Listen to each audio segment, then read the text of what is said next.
Hello.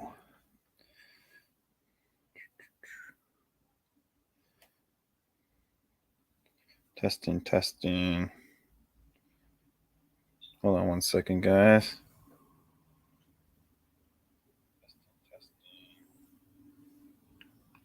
All right, sounds working. Just gonna wait in here. If anyone else is gonna come to the chat. How y'all doing this Sunday evening? Just gonna wait. Hopefully Twitter notifies my subscribers that I've gone live.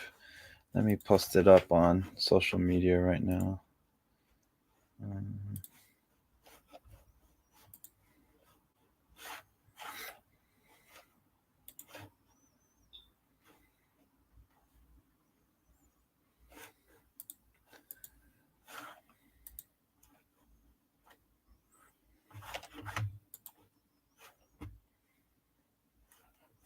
Are we having fun yet? Hold on, I'm trying to share the stream right now.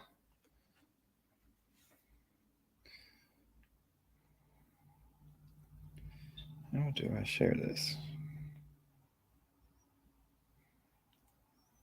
Okay, 1 second, guys. Sorry.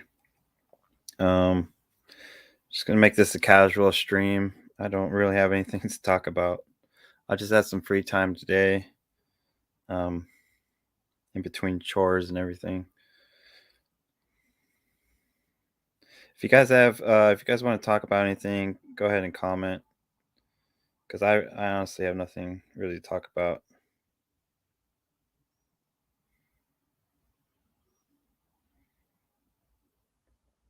So I'm totally open to talk about anything you guys want to. If you have any questions about my past videos or any questions about upcoming videos or anything like that, let me know. Hey, Angel Kiss. Her comment is loads of fun watching Daniel 7:5 being fulfilled is interesting. All right, let's look up Daniel 7:5. What about it that you see becoming fulfilled from Daniel's prophecy? So Daniel 7:5 reads, "And behold, another beast, a second like to a bear, and it raised up itself on one side, and it had 3 ribs in the mouth of it between the teeth of it. And they said thus unto it, Arise, devour much flesh." Hey, that's interesting that you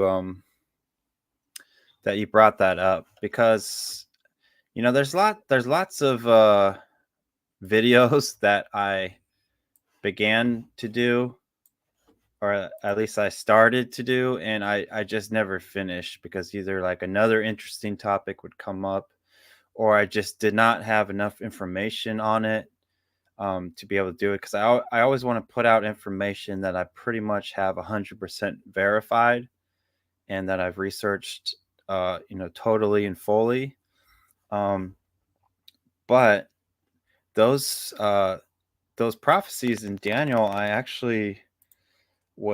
was beginning to create a video explaining exactly what that meant. And it's funny you mentioned that, because I've always wanted to bring that information up to you guys, so we could talk about that right now. I always wanted to actually do it in a live session, because it would have been hard to just make it on a standalone video. Let me pull it up real quick. And if anyone has any other topics they want to talk about, any world events going on, go ahead and comment, and we could talk about it as well. So hold on 1 second. Yeah, I have like all these folders just filled with different things that I've been wanting to do, and I just never got around to it. Let's see. Okay, here we go. The beasts of Revelation. So I actually I I had it all figured out. Sometimes I'll figure it out and I just kind of put it on the back burner, and I wish I didn't, because it would have been really nice to have that video finished before all of this fulfillment of prophecy in Daniel was coming about. So then I could go back and be like, "See, I told you guys it was going to happen." But here, let me show you what I was actually working on in this video. So so this is like Russia, right? Um Pretty much Russia. I might include some other countries. So my what I interpreted from Daniel's prophecies, he they see there's all like Daniel's prophecies about these beasts are very similar, if not like 100% congruent to the beasts that John the Revelator is talking about in the book of Revelation in the Bible. Um so this verse, if you guys missed it at the beginning, Daniel 7:5 in the Old Testament reads, "And behold, another beast, a second like to a bear, and it raised up itself on one side, and it had three ribs in the mouth of it, between the teeth of it. And they said thus unto it, Arise, devour much flesh." So I think a lot of people would say, obviously, this bear that he's describing is Russia. And people will say, "Oh, because there's like that picture of Putin like wrestling a bear," or I think there was like some like myth or something that he wrestled bears or something. Uh, and so everyone always interpreted it as Russia, which I agree with. But I actually what what my research took me to, I haven't found anyone else that really talks about this, um, is I was saying that these beasts that were rising out of the water, like what they say. So if you kind of you always have to put yourself in their shoes, right? Like these prophets of old, they probably, compared to our education, they might have had like a kindergartner's education, if that. Most of them were like basically farmers or shepherds or fishermen. Like, they didn't really have a public schooling system back then, so they didn't really know how to describe things. Okay, so they just described it as best as they knew. So they'll say, "Oh, it's some sort of beast," which is like a beast could literally mean anything, right? And but they always said it like rose out of the water. And these visions that they had, they usually are said that they're taking up on a very high mountain, and so they're seeing the world from like a bird's eye view. And then they're seeing this beast rise out of the water, which these beasts, obviously describing countries or continents, right? And so if you actually if you actually take, like, this is Russia, for instance, um, and let's say let's see if you flip it. Oops. Okay. Let me show you guys what I'm talking about. So, um, hold on one second. Okay. So like I I was looking at like these actually this country actually of Russia actually looks like sort of like a bear, right? He says it's a bear raised up on its side with three ribs in its mouth. And I forget how I exactly first saw it. But as you can see, it's like here's his feet, right?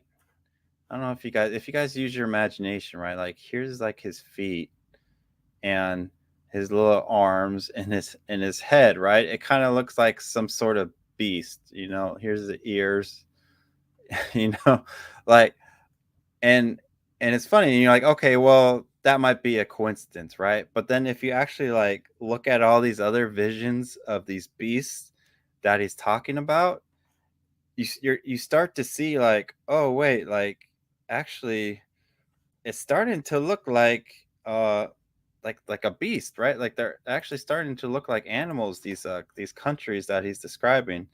Like for instance, there's another beast that he talks about in the verse before. In verse 4, the first was like a lion and had eagle's wings. I beheld till the wings thereof were plucked, and it was lifted up from the earth and made stand upon the feet as a man, and a man's heart was given unto it. So that to me was, if you actually look at like this image here, this is like Europe, okay?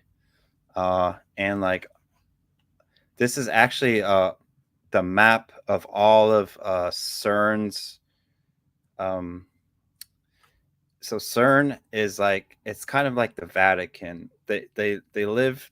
They're in a place that is sovereign from all other uh, all other countries. So they actually have a membership that everyone has to apply for. And it's funny because it's actually in the news. I think yesterday someone brought it up to me that CERN was considering moving Russia out of its membership.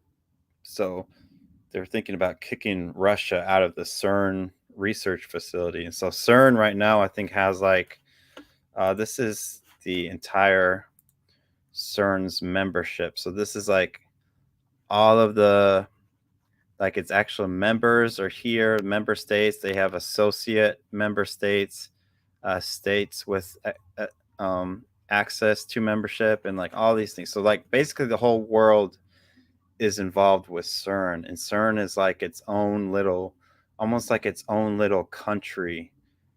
And so that's why I always say like the Vatican and CERN, they have like all this power, and so does Washington D.C., right? It's its own sovereign kind of state.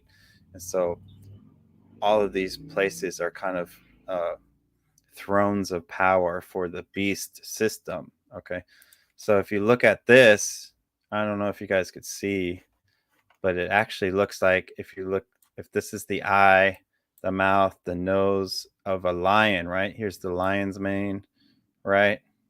Foot here, foot here, foot here, foot here, right? Tail. It says it has the wings of eagle. Here's the wings, right? It's kind of silly, but if you're trying to be empathetic with these prophets back then, they're seeing this vision of like CERN rising up in power, right? And he's trying to describe it as a beast because all he could see it is like a bird's eye view from like wherever this angel is taking him up in the sky, and he's seeing this land here, and this land has power over the whole world, right? And if you guys watch my videos, CERN is a very um, a very primary topic that I like to discuss, and I think is a big part of what's going on in the world. So and if you go down like the other prophecies of like the dragon in the Bible and stuff, in Revelation, specifically, there's I I like to draw like, if we took, I always say the dragon represents the United States. And so like again, he's seen it from a bird's eye view. So here's the United States, right? He's trying to see it like a dragon. And so here we have the legs, right? Legs of the dragon. Here's the head. It says it has like 7 heads or something. So here's its head with another head, another head here, and who knows, like all these other heads, right? And the wings of dragon. So here's the wings, right?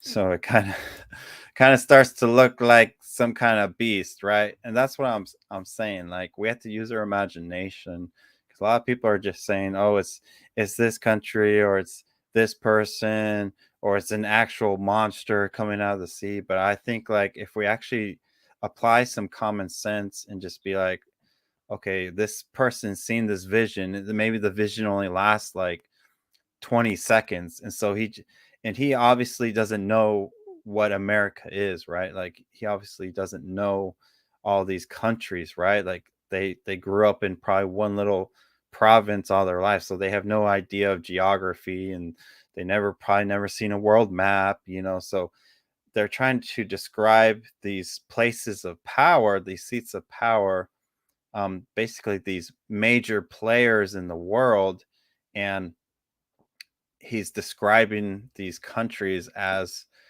best he can to us, the viewers. So later on, when these prophecies are becoming fulfilled in our days, we can look what he was trying to describe and decipher it ourselves. And again, a lot of it gets lost in translation, or people take it too literally and they say, "Oh, it's an actual beast that's a lion and everything." But I'm saying that it's actually all these countries being put together, and they're symbolizing the beast, right? So here's the his legs and arms, right? Kind of funny, right? So yeah, I mean, I wish I could draw it better for you guys, but that was on put on my back burner. So this is like the here's a better representation of like all the beasts, all right? So people are like, okay, like what's more crazy to believe that there's an actual lion with eagle wings, right? Like is there an actual leopard with all these different heads with wings and stuff? Like is that more believable? Like is it more believable to believe in a unicorn and these weird type of beasts, or is it like more believable that he's actually just describing, instead of a lion, a literal lion with eagle wings, right? We've never seen this before, right? Like, does this exist? So what's more believable, like believing something like this story, or like actual this, where CERN, all of its member states are combined or forming what looks to be a lion with some like wings on its back, right? So that's all I'm saying. you know. Um but yeah, I like that you brought that up, because I've always wanted to discuss this with you guys, but I thought like, okay, I need to give him more information before I bring this up, because this is rather silly. But now that we're, in tribulation period right now, we're starting to see, are we starting to see the signs yet, right? Like the signs were always available to us, and there's people that still don't don't understand the signs. Okay, all right, guys. Hey, let me just catch up with the chat real quick. What's up, Doom Madvillian, PG Garrett, On Fire Foley. PG Garrett asked, am I working on any projects? Yes, I'm working on several projects right now. The one that I'm working on, and trying to finish, is the iPet Goat, uh, basically decode, where I'm going over the entire iPet Goat video, because for some reason this video is being used as kind of like a playbook for people to decipher what the Illuminati is doing. So there's like a World War III type of vibe to it. Like there's a World War III theme that we could extrapolate from the video, and so I think that's why a lot of people are focused on it right now. So I was going to put out a video of what I believe, like all the symbolism in there. If you guys haven't seen the iPet Goat 2 video, let me show you real quick. It's a crazy video. So to give a little summary, iPet Goat was the book that Bush was reading on the day of the September 11th attacks in 2001. So Yeah, Bush was reading My Pet Goat in the classroom, and there's an ominous ending to the book where it says there's more to come. And so this person created this new video called I Pet Goat 2, which is sort of the sequel to what the Illuminati are working on. Because if we think, if we think about 9/11, if 9/11 was like the kind of like the first big play in their plan, like I Pet Goat 2 is the sequel to that. And so I Pet Goat 2 to me was this whole pandemic. And so this is the second installment, 20 years later is their second big installment to advance their plan, their NWO, right? So I'm going to go over this whole video. It's full of tons and tons of symbolism. It's a crazy video. There's a lot of um, channels that go over it and try to break it down and stuff. But I'm gonna go, little by little and break down every single symbol that we see playing in this video. Okay, and a lot of it has to do with like the second coming of Christ, and like there's just so much stuff going on. There's CERN is in it, AI is in it. It's just it's a very crazy video. You guys should watch it. And there's this, we see like the World War happening. People saying like this is a mosque. In Ukraine there was a mosque that looks just like this that was bombed apparently by Russia, and so we see a lot of it being fulfilled in this video too. So it's sort of like a kind of like a prophecy as well. So that's the project that I'm working on right now. Is I'm working on that video. So Angel Kiss said Russia is the bear with the three ribs, or Ukraine, Latvia, and Estonia. That makes sense too. Yeah. So let's see. Yeah, and this is just an open discussion. I just had some free time today just to talk with y'all. So if anyone wants to like bring up a topic or whatever, like we could discuss it and stuff. What's up, Carl? Let's see. I'm just reading down the chat right now. What's up, Leslie? Oh, I was on a recommendation on YouTube. Well, that's interesting.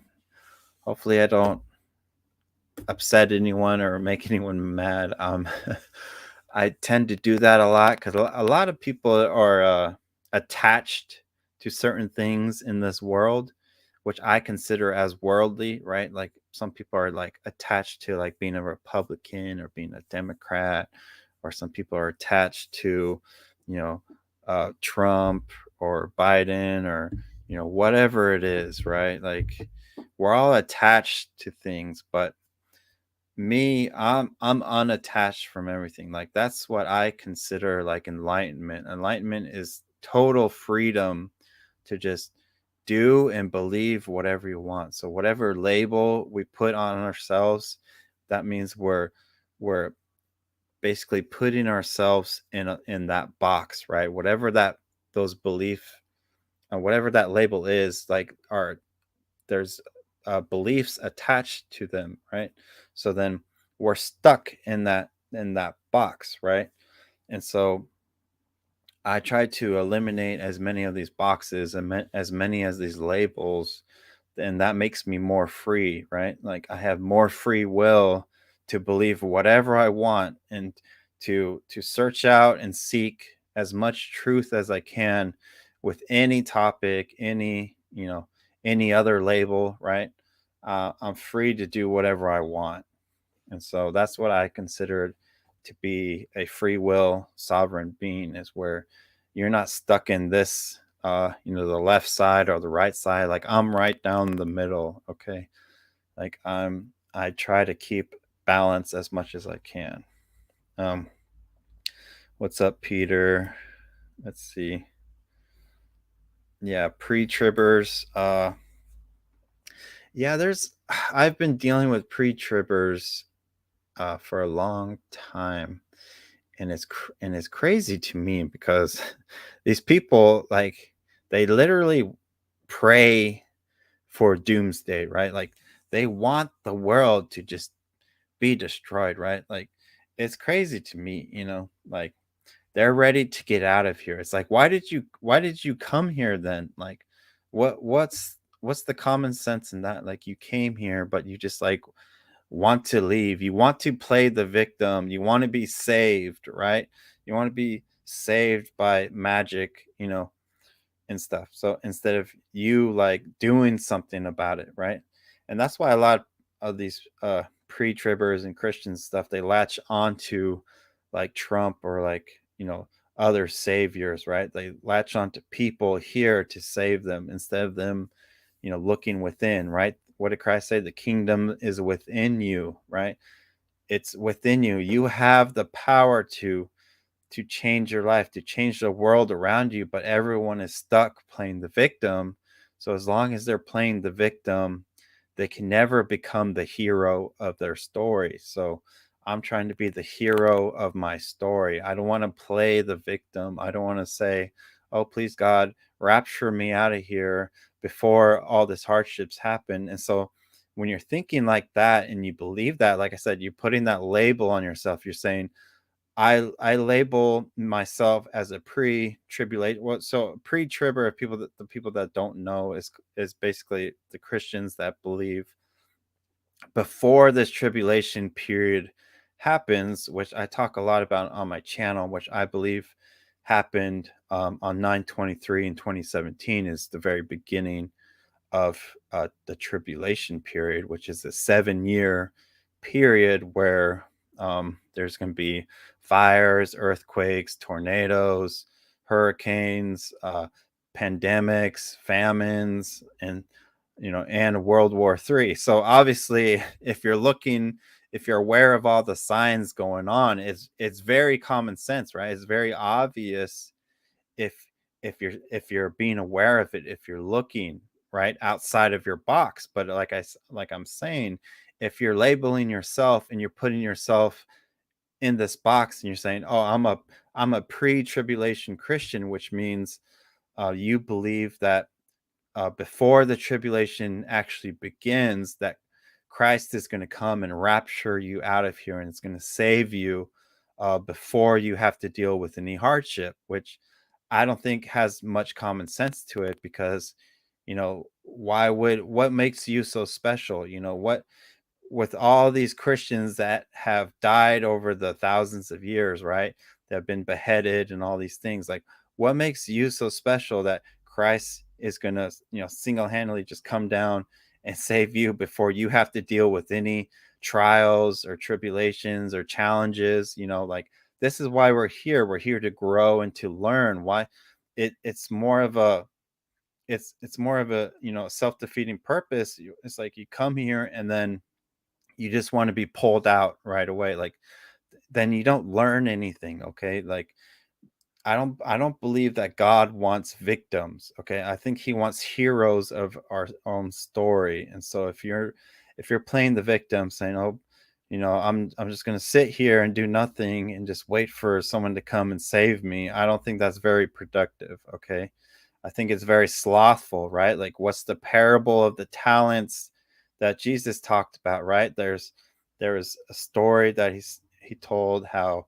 the king basically gave three of his servants money, and he told them to go out and produce for him. And so, like, two of them were very slothful. Like, one, like, buried his talent in the ground, and he's just like, "I was afraid to lose it. I was afraid to do anything, I was afraid that I was going to mess up or whatever." And then so the king took the money away from him because he was a slothful servant.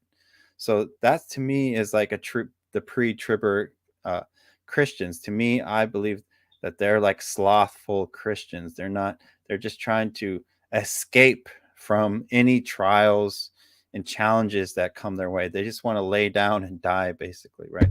Which I don't like. Again, I think God has a lot of common sense. Like, things need to make sense, okay? For truth needs to make sense, okay? Um, and so that's what I think about that.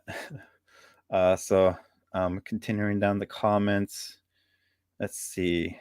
Um, what's up, Leslie? I know, yeah, the NWO. I don't want to say the whole NWO word because I might get banned from YouTube. Um, but let's see. Did you know that Yeshua, Jesus, was born on 9/11, 3 BC? Um, he could have been. I don't know. Has anyone heard anything about Tartaria? I think that has to do with flat Earth or something. I'm not sure. I don't want to go into that subject. Um, let's see. Doom Mad Villain said, "Did you see the new 9/11 footage that came out last month on YouTube and his crazy videos along with the plane crash?" Oh, that sounds interesting. Has anyone seen that? There's some not new 9/11 footage. Tell me more about that in the comments, Mad Valiant. That would be interesting to look up. Let's see. What's up, white boy? 5187. Yeah, pre-trib. I don't believe is biblical. There's nothing about it. Like I know these people, and you could call them false prophets that have literally been saying the rapture is coming every single year for the past 20 years. Like they're stuck on this. And so they don't do anything. They're just slothful servants. Like they're just waiting every year. They're like, "Oh, it's going to happen this year. Oh, it's going to happen this year. Oh, it's going to happen this year." Like they've been waiting for this for like 20 years, and it's just like, how about you just like get off your butt and like go out and do something instead of just waiting around for the king to come back to take away, the money that you just hid under the ground, right? Like that's what I'm saying. Like there's no common sense in believing about a pre-tribulation rapture, okay? Like it doesn't make any sense. Like we're here to um like I said, like we're here to be the heroes of the story. We're here to be those warriors of the light, right? If you're just waiting to be rescued, if you're like a soldier that's crying in the fetal position, waiting to be saved, like you're not a good soldier. There's no use for you, um yep, on fire fully, those who endure to the end, for sure. um Peter, yep, sign of the moon and the stars, yep. Watch my videos if you want to know more of like the signs of the times that have been coming true, because it's very obvious. If we just stop putting these labels on ourselves, then we would see what's going on. um let's see. Mm-hmm.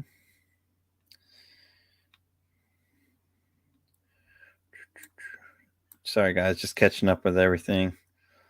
um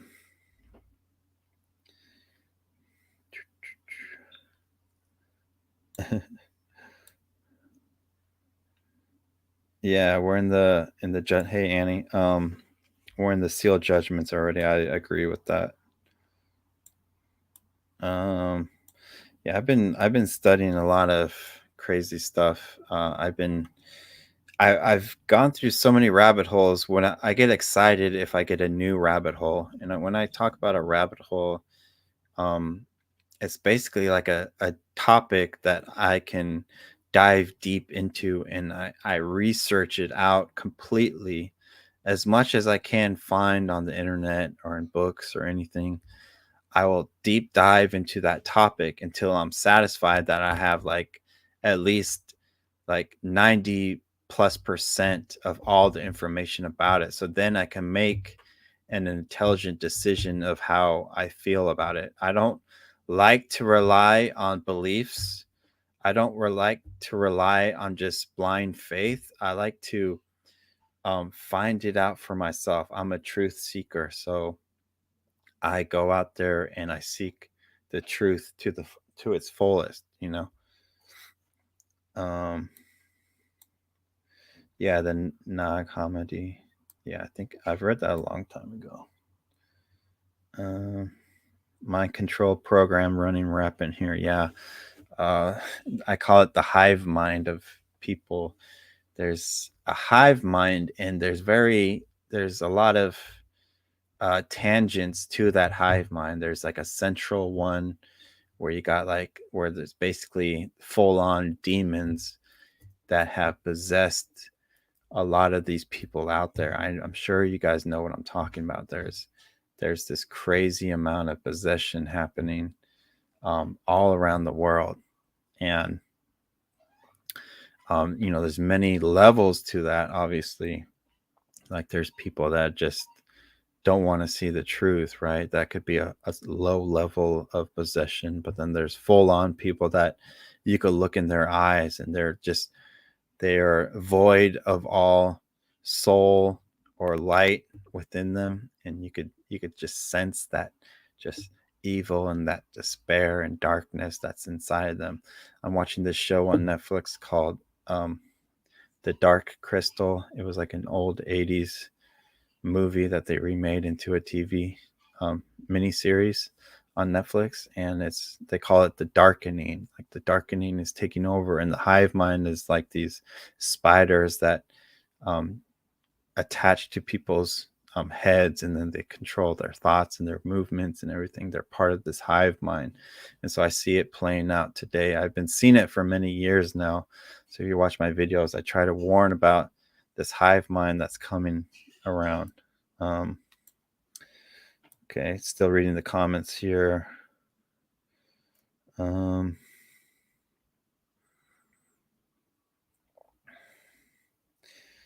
it seems like a good amount of people in here. That's good. It's always good. I don't. I like to do these shows with you guys. I'm working on some videos right now, but I feel like I need to have these live shows more often so I could connect with you guys and talk with you. Um, just ask you what's going on. So let's see. Yeah. See, a lot of my predictions, I predict usually about a year early. Um, or it's just I'm getting the warning about a year earlier than from when it happens, which I think is a good thing because we're starting to see that um, it's if we look at the surface level of things, it's not looking great for the average citizen, right? Like it's not looking good at all. Like we got obviously gas prices through the roof, there's apparently food shortages and all this stuff. They're saying to like basically abandon meat and start eating lentils and bugs and synthetic beef and like all this stuff, right? It's obvious to me. Like people say, "Oh, uh, our leaders are just stupid. Like they're just dumb. They're making dumb choice." Like I don't think they're stupid at all. I think everything that they're doing, it obviously doesn't make common sense, right? Because it goes against nature, right? It's going against God's plan. So like the tribulation period to me, it's Satan's time that he's loosed out into the world. Like he's always been here, right? But like sort of as a whispering spirit, right? And but now he's actively possessing people. He is let loose in the 7 years. Like it says, Satan has but a short pace to do this, right? So this is his plans are becoming fulfilled super quickly. And to us, God fearing individuals, it doesn't make sense in our minds. So we'll say, oh, they're stupid, they're misspeaking, they're, blah, blah, blah, blah, blah. Like to me, all of their plans are efficient. Like everything is happening as planned. Like this war in Russia, these famines, the pandemic, like all of it was just planned. They might make it seem like, oh, it's chaotic. We didn't know it was going to happen. oh, we don't know what to do, but they know exactly what they're doing. It's been planned for a long time. Otherwise, people like me or like Alex Jones or like all these other conspiracy um, people out there, we've been trying to warn people for decades, right? We've been trying to warn people for a long time. We said all this was coming. People say, you're crazy, you're crazy, you're crazy, and things keep happening exactly as we predicted that they would happen, because it's it's true. We're not just making guesses here. Like, we did our research, right? We dug deep into these rabbit holes. We got out all the information that we can, and we put it all together, and we're like, oh my god, like, all these dots are starting to connect, right? And so, to me, it's crazy to believe that, that this is all just happening randomly, like, people, I don't know what it's going to take. And this is kind of the other side of it, right? Like, Satan's working hard to fulfill all his purposes, but like it says in the book of Revelation, that God has agreed to let Satan do all these things. So it's also, Satan is a part of the higher plan of God. He already knew that this was going to happen. This is like our final test, okay?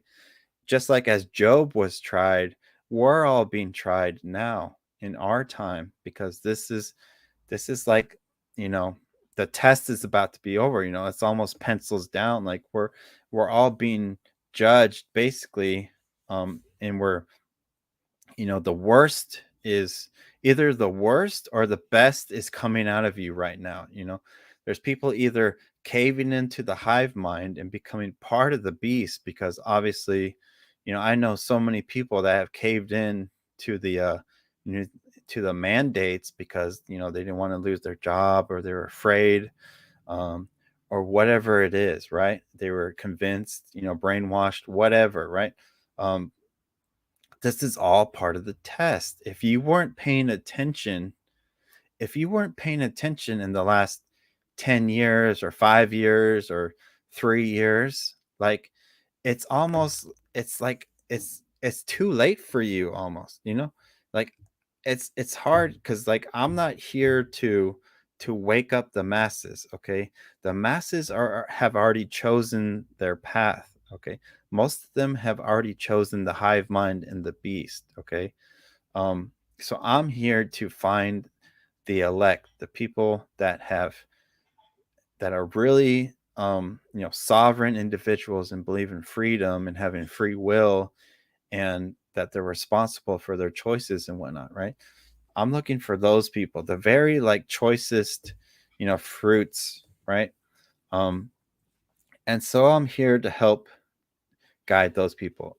And I know most of what I say is probably contrary to a lot of your beliefs, but again, I always say, suspend your beliefs, because beliefs don't necessarily mean they're true. Like, that's why they're a belief, because they haven't become totally confirmed yet, right? So you have to have a blind faith to believe it. But, like, what I'm saying is, I've done my research. I don't have beliefs. I don't need to have beliefs, because I already know.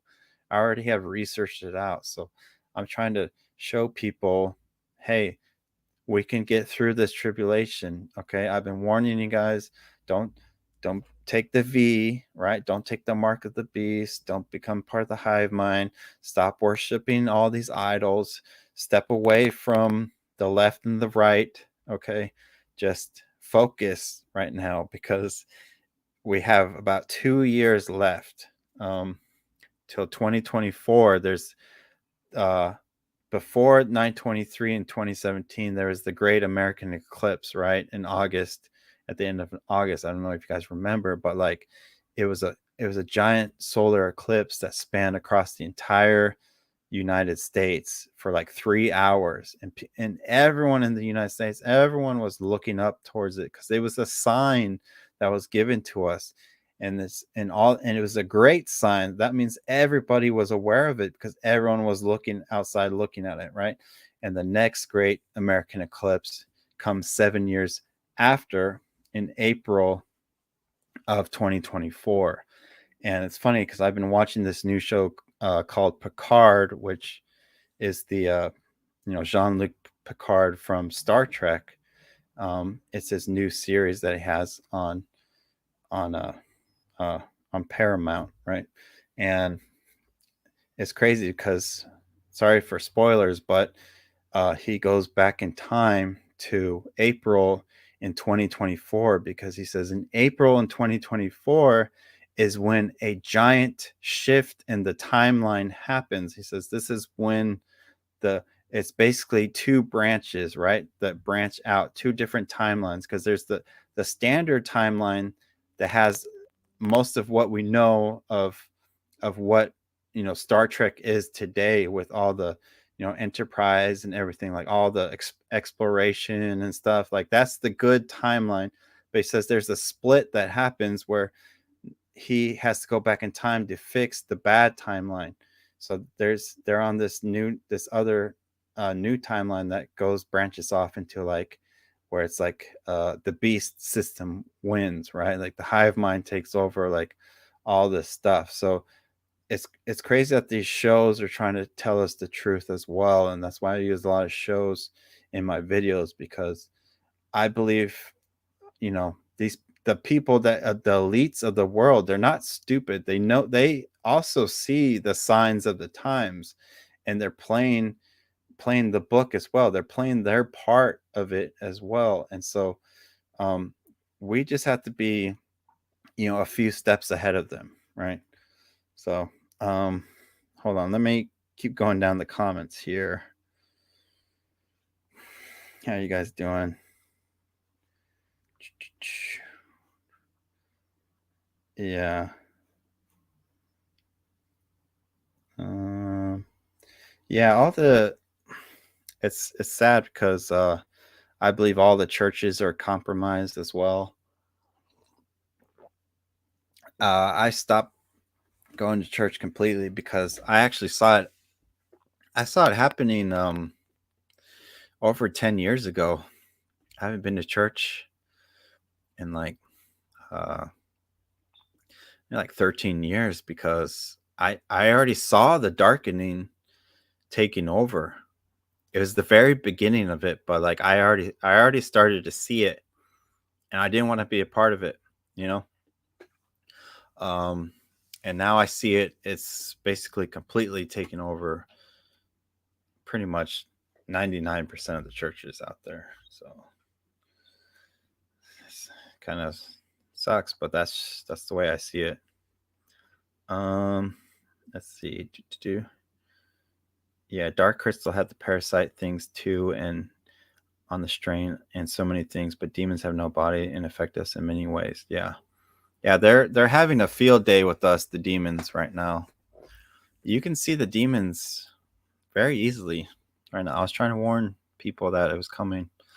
Um, but you could see it more and more every single day. You could see it. Yep, CRISPR technology. Yep, it's all coming together. Um, let's see. Nice, Leslie. I like it. I like it. The source collective consciousness. Yeah, yeah. I see the kind of Christ consciousness. I call it the Christ consciousness because um so it's like the hive mind. So like in the Bible and the prophecies, right? Like there's the hive mind of the beast, but then on the other side is the 144,000, right? They have the name of God in their head, and that's what I teach about in my videos. If you guys haven't seen my new proof of God video, you should definitely watch it, and watch all my playlists, The Secrets of Creation, because I'm giving you the literal name of God. And when you start to apply it in your forehead, in your mind, God starts to, you start to become aware of all this dark. You start to see it all very, very, very easily, right? You're either part of the beast, which is like the antichrist spirit that is possessing this hive mind, or you're part of the 144,000 that has, the spirit of God within them, has the name of God. And the name of God is their armor. It's your protection. to fight against this darkening, this the nothing, the darkness, whatever you want to call it. It's there for us, right?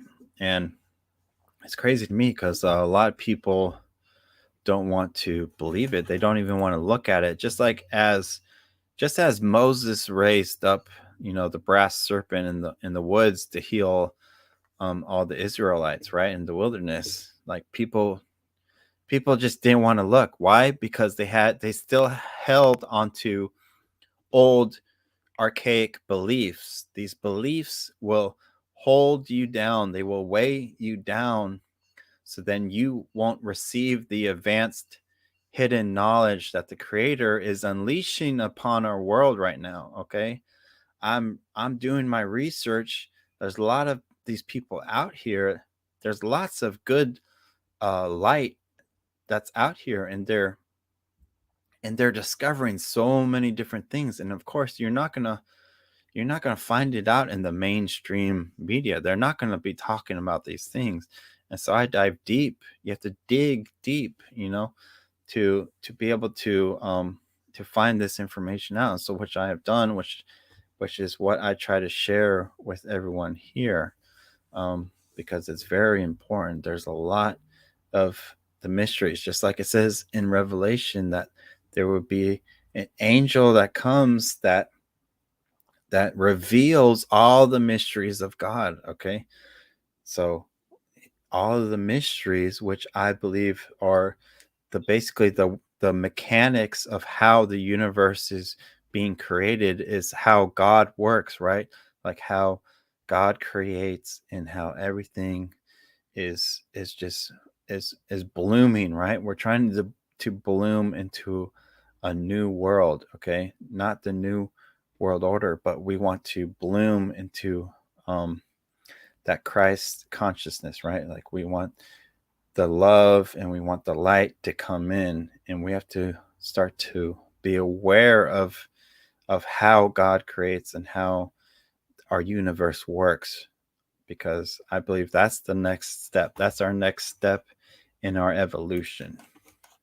um let's see, continuing down. Any topics you guys want to talk, go ahead and comment. Let's see. Yeah, the Georgia Guidestones. Like, I mean, you gotta think it's like common sense, right? Like, let's apply common sense to the Georgia Guidestones. Why would this? Why would these stones be allowed to be erected? I believe that I would say since uh, Satan lost the war in heaven, right? Over the war was over our free will, because he didn't want us to have free will, and so he wanted us to be slaves. Okay, and so the darkness now, since they lost, one of their rules is a rule that they can't break. Okay, is that they can't supersede our free will. They have to get our consent. That's why I keep saying, stop voting, stop uh, worshiping these people, stop idolizing man. Okay, because they need our consent. So when we keep giving them our consent, uh, then they're allowed to keep doing what they are doing. Okay, that's how it keeps pushing forward. And so, but they also have to. And this is why they put all these things in their movies, in their TV shows, and like the Georgia Guidestones. Like, they put it out there in the open because that's part of the agreement, that uh they have to tell us what they're doing in order to get our consent. So if they tell us and we don't say no to it, then they can continue forward. It's only when we stand up and say no, no more. Okay, once we do that, like, then they will have to stop. But since all they need is 50, basically all they need is about 51% of the population to agree, to continue to agree with them. That's why they have everyone so divided up. They have the left and the right, and they keep swinging back and forth, right? So like the left will come in and put in all these draconian, you know, all these draconian rules and stuff, and they just and they rush it, right? Like, and then so people will be like, oh my god, the left is terrible, we're going to vote for the right now. And then the right comes in and they do the same exact thing, uh and they just do it more conspicuously, and then it swings back to the left, and it just keeps swinging back and forth, but really they're in control of both parties. So it doesn't matter who we give our consent to. As long as we're giving our consent, they're going to keep doing what they're doing. And it doesn't matter if we believe, oh, the blue side is better, or the right or the red side is better. Like, it's all the same thing, just like in that Simpsons episode when the aliens came to run for president, and they're like, well, you have to vote for one of us, and they're like, oh yeah, we can't vote third party because that would be throwing our vote away. And so they all still voted for the aliens to take them over. That's how I see it. Like I said, it has to make sense. We need to start applying common sense to things. What's up, Free Minds? I'm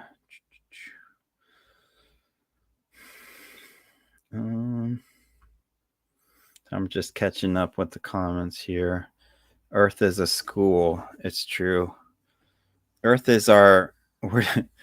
It's funny because it's like, I consider us, like, we all, like, humans think we're so like advanced and we're so intelligent and we're so, we're so much better than all the animals and nature and whatnot.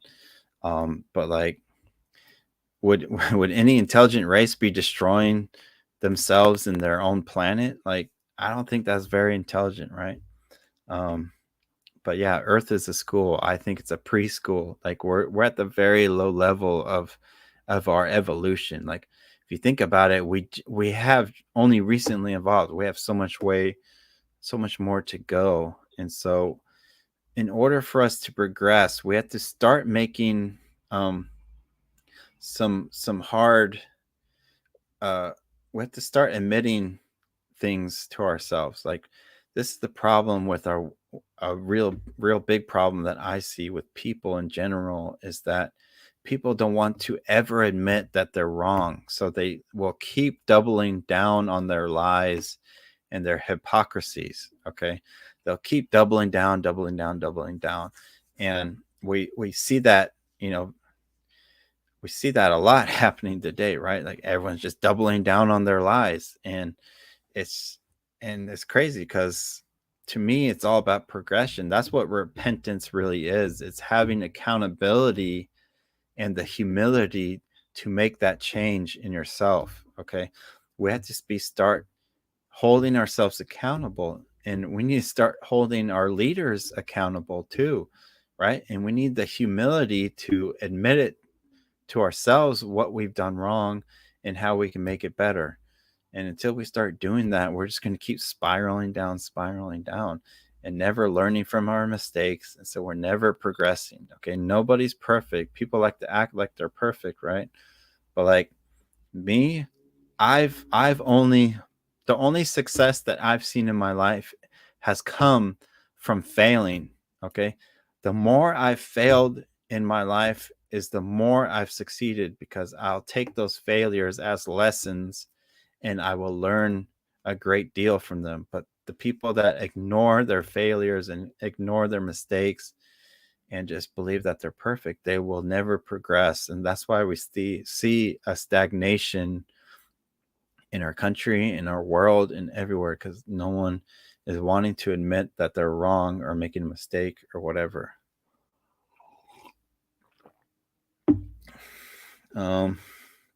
Yeah, exactly, white boy. Don't choose sides. The lesser of evils is still evil, right? They always say, "Oh, choose the lesser evil." It's like, what? Common sense again. Let's apply common sense. Why would I choose evil even though it's a quote unquote lesser evil? Like, why would I choose evil? Why? Tell me why I would choose evil. No, never choose evil. How about that? Let's make that our motto, never choose evil. Um, you know, Leslie says Earth isn't a school, it's not even a planet, it is a soul trap where souls either perish or become part of the negative factions as energy vampires, and those who do are no longer eternal. Um, well, it's a place where we're coming to learn, right? And there's lots of lessons here on Earth. It's all lessons to me. And you know, yeah, there's see that this is the big this is a big realization that I've had pretty recently. It's been going this way, but I finally began to really start to understand it and apply it in my life. Is if we like think of God, right? Like even go back to the Garden of Eden. Um, what was the knowledge of the tree, right? The knowledge was the knowledge of good and evil. Okay, why would it be good and evil? Why would God create a tree to let us learn evil, right?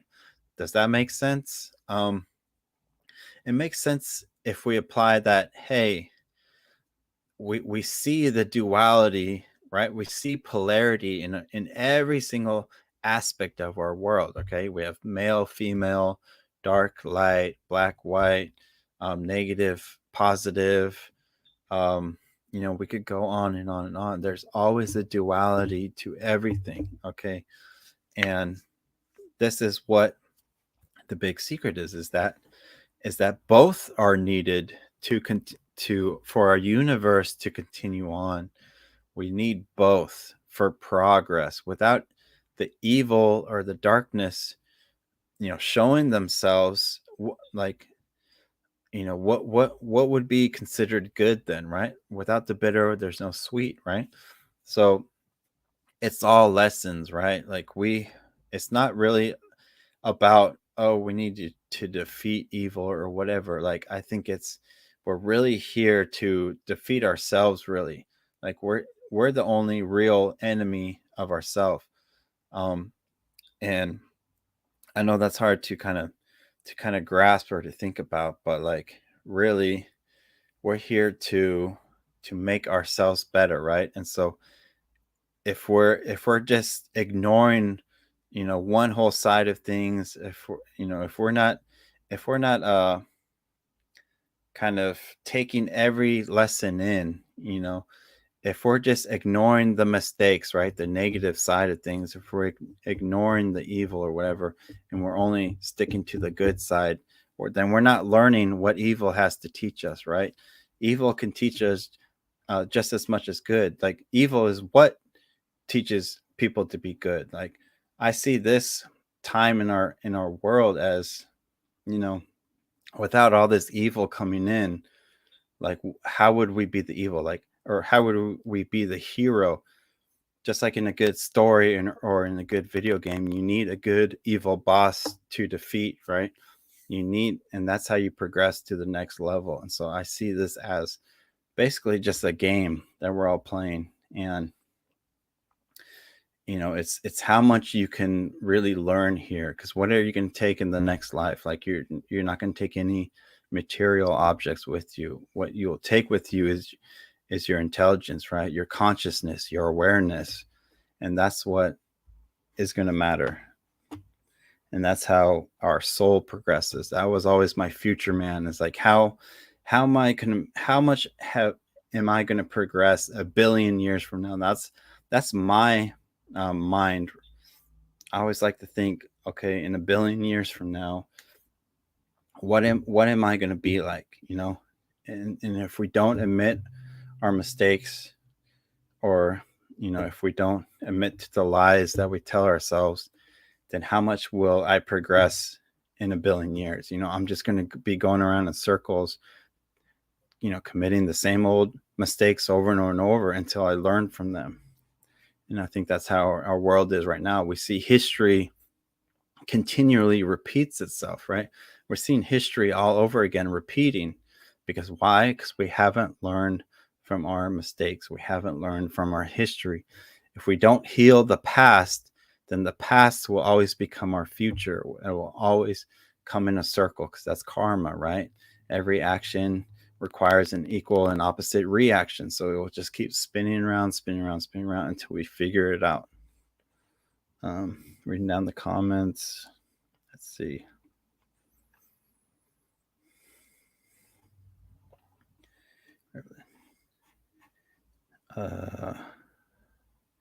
Wise as serpents, gentle as doves. Yes. And yeah, end time apostate churches. You can lead a horse to water, but can't make him drink. Yep. I could show you the door, but you have to walk through it.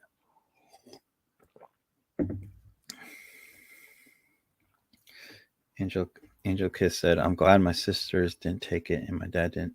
Hopefully a few friends I care about didn't take it. Yeah, I know.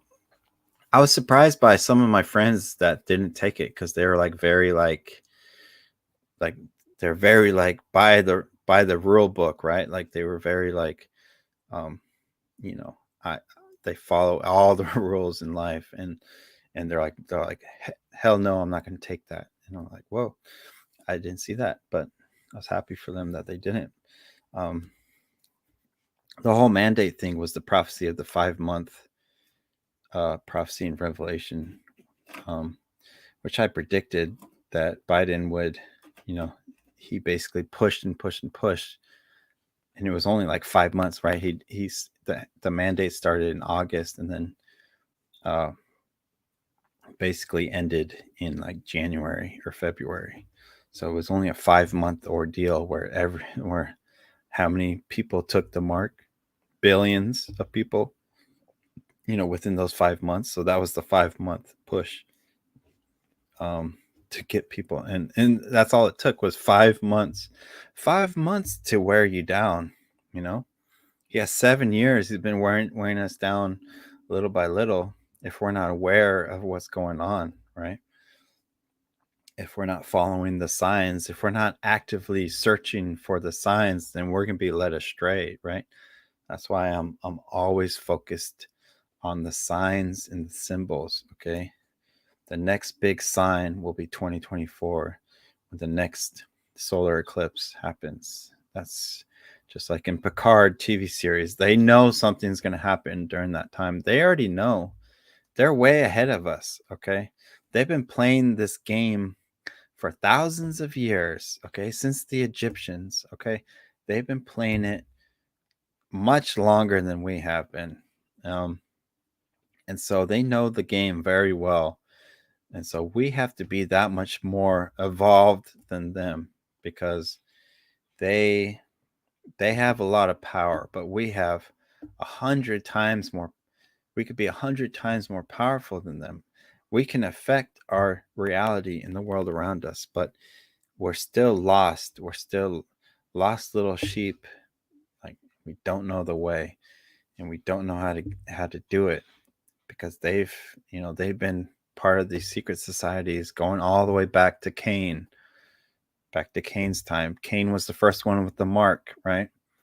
All his followers take the mark, and now the world is taking the mark, right? They all want to become part of the hive mind of the beast because they believe that's powerful. But real power lies within us, right? What Christ said, the kingdom of God is within you. You are the king. You are a king or a queen, son or daughter of God, right? We have the power inside us, the light. It's always been there. You just need to believe it. You just need to use it. Okay.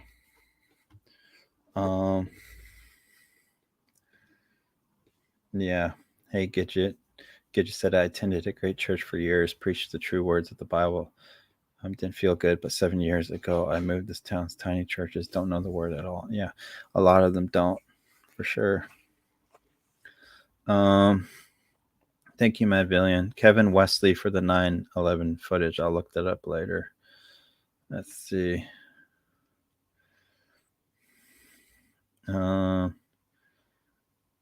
Yeah, few bother to read the Bible, just listen to one passage or two, not understanding it. Yeah, I know. People always try to use like passages of scriptures to like disagree with what I'm saying, but they always give like one out of context verse, and then I say, "Hey, read the entire chapter," because the entire chapter, if you read it in context, says something completely different, and they never respond back to me because they know that they messed up. Um, let's see. Written on your forehead. Yep. It's going to written in your, yeah, on your forehead, in your forehead. 144,000. We got to become the 144,000. If you're here right now, you are probably one of the candidates for sure. You know, um, I just don't see many other people really awakening to it. You know, the hive mind is taking over, but one person that's what I call the one, or the 144,000. One of them is worth a billion of the hive mind people. Okay, one individual, one sovereign being that knows that they're the son or daughter of God. They have the kingdom within them, right? They have the power. You wake up to that, you're worth more than a billion of these hive mind people. Okay, remember that. You have the power within you. You don't need to think it's somewhere else, okay? Quit thinking everything is separate from you. Okay, quit thinking the light is separate from you. Quit thinking God is separate from you. What did Christ say? The kingdom is within you, the kingdom of God. Okay, it's within you. He meant it. Okay, believe it, know it, know it is there. Okay, I could go over many miracles in my life because when I know it's there in me, when I don't have doubt, miracles happen. Okay, so don't doubt it anymore. Don't look for something in the sky that's going to come save you. Don't look somewhere else. Okay, don't look to go somewhere else to be happy. Be happy right now. Okay, be one with God's creation right now. Okay, don't hide your talents. Don't bury your talents. Okay, use them. God gave you them for a reason.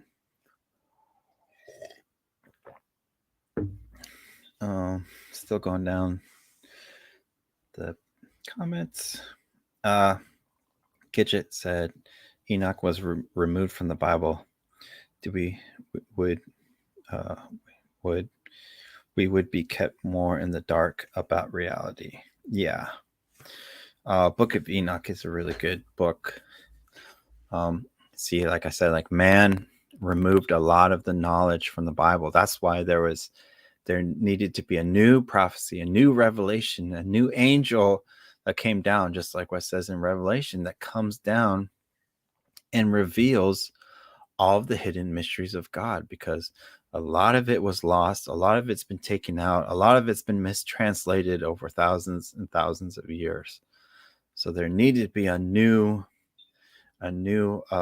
awakening, right, of this stuff, and it's not awakening somewhere else. Okay, it's an awakening within you, right? It's the common sense. We don't need to believe nonsense. We need to make truth make sense. Okay, truth needs to make sense. If it doesn't make sense, if you think something magical is going to happen, right? Like the Q people believe, magic, that somehow magically everything's just going to work together and come together. It needs to make sense. The truth needs to make sense, or it's probably a lie, right? They call it hopium. Like you're just hoping that something's going to happen. Like hope is just like false faith to me, right? We don't need to rely on hope. We could rely on the knowledge and the kingdom within us, right? The spirit within us. Yeah.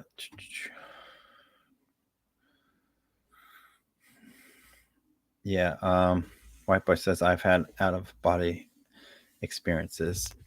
I actually made a video talk about my experience when I died in a car wreck. I actually have memories of what you can call heaven, what people would term as heaven. It's a white space, right? I say we're in the dark space, and that side is the white space, and um, it's only time over there, right? Like here we have an infinite amount of space, but there is just basically like looks like one giant white room, and you could see everyone in there, right? Um, and there's just all kinds of people. Like I saw beasts just as John the Revelator saw in his vision of heaven. And yeah, it's a crazy place, but I know it's there, so that's why I'm trying to tell everyone here. I'm like, there is another place. So a lot of these prophecies and things are true. Um, yeah. Just catching up, guys. Any more topics you guys want to talk about? Uh, Trump will initiate space.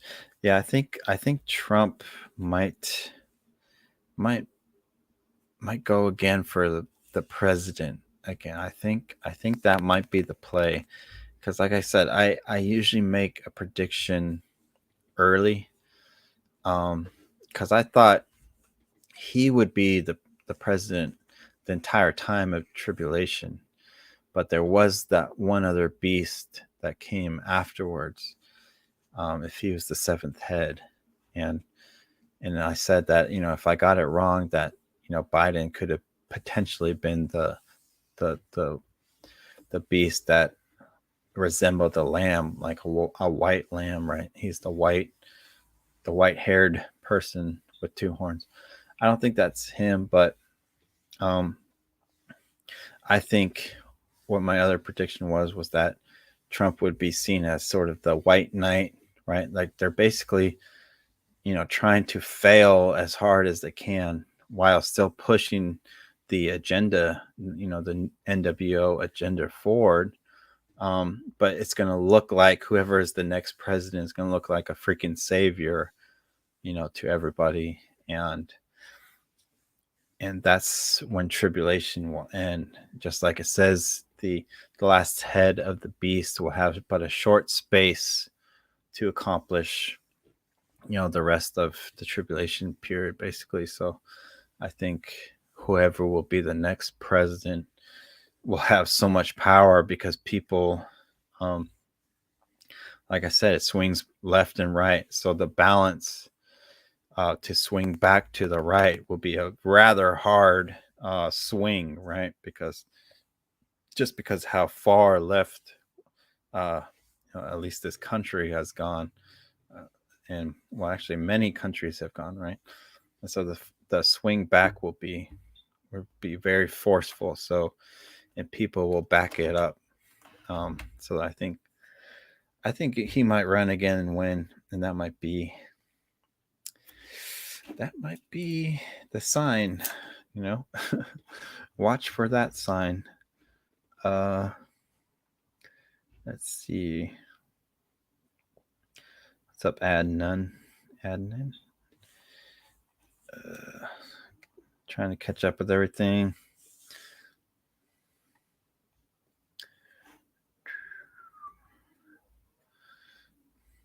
Yeah, I mean, there's going to be some sort of what they call, like, you could call it a lot of different cultures or religions or legends talk about like the rapture or like the harvest, right? Or ascension. It's like it's all the same thing to me, right? Like it's all pointing towards that. And I think the people like the 144,000 are going to be the ones that have evolved their soul to the level where they can advance to the next stage, of our evolution, where the rest of everyone else will either go on the dark path, like in the Picard timeline, the dark timeline, right? Where it's like the hive mind and the beast reigns over everybody, and the people that just, the lukewarm people, the NPCs, right? They will just basically continue on that timeline as well with them, while like the people at the level like the 144,000 will be harvested, right? The wheat harvested from the wheat from the tares, and um we will go to a new level that's like, you remember like the end of like the never ending story where it's like Sebastian could like wish whatever he wanted, whatever reality he wanted, like would come true, right? Like I believe it's that's sort of what will happen. Like whatever we deem heaven to be like that's going to be the reality that we create for ourselves. Um, and actually, like that's like the story of Enoch as well, where his when Enoch was a prophet here on the earth, he he had a city called Zion, right? That they all had one heart and one mind, and they were all taken up into heaven. And so I think that's like basically where we're gonna join with those people as well, and then we create the world that we see, should be, instead of having these freaking lizards and these demons control us here, like that's been going on for thousands, like I don't see us really, like how could we ever win back control of this world from these dark STS, service to self type of people, like unless we have a miracle. And I think that miracle is the what they call the rapture or the ascension or the harvest, whatever you want to term it as. And that's where we meet up with Zion, right? Just like it says, like the bride of Christ, right? So we meet up with them and we join their world, because they were all translated too. Like none of them like died, right? Like they were all just taken up into heaven and transfigured. And so I think that's what's going to happen to us. In a blink of an eye, we will join their world.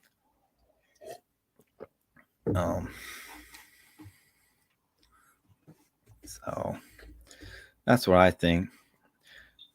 There's not much point to speculate about it, because it's like, I mean, we will see in a couple of years, right? We will see what happened. What's up, Astronomy Dark? Dang, you guys are really talking today.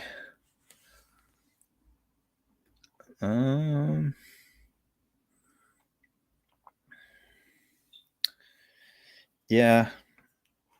Leslie says all channelers, mages, and sages and psychics who do card reading tarot are all through history known to communicate with negative polarity, fault, light beings, or entities. It's probably true. Probably most of them. Maybe there's some actually talk to angels or whatever, but like, yeah, I think most can probably talk to some negative being. Yeah. Yeah, Trump is Biff from Back to the Future. He is actually. I think, yeah, I think they're. I never revealed this either. Like, I honestly believe that they have some sort of form of time travel as well, and that's how they keep. That's what I'm saying. Like, we can't necessarily win this game here. That's why we just need to stop playing. The only way to win is just to stop playing, because it's their game that they create, and they create the rules to benefit only themselves, right? Like, we'll never be able to win their game because the rules only work for them, right? So and also it's like whatever we do here, they could counter move by changing the timeline however times they want. And I I used to do a ton of research in the Mandela effect, I believe it's true. I had like just so much information about it. It was hard for me to believe that it wasn't true, even though it's such a crazy concept. But um, I've done a lot of research on it, and there was actually a pattern happening. So whenever I see a pattern, like if we think of a pattern like a painting, right, or like a tapestry, we know that it was created intelligently, right? Like a pattern should always equal intelligence. Like there's a reason for a pattern, right? There's always a reason behind a pattern. It's not chaotic, right? Like chaos can't just create a pattern out of thin air, right? Like it has to be some sort of conscious intelligent force behind it. So I saw a pattern, um, researching all the different Mandela effects. And what was great, and I was actually trying to so I have this.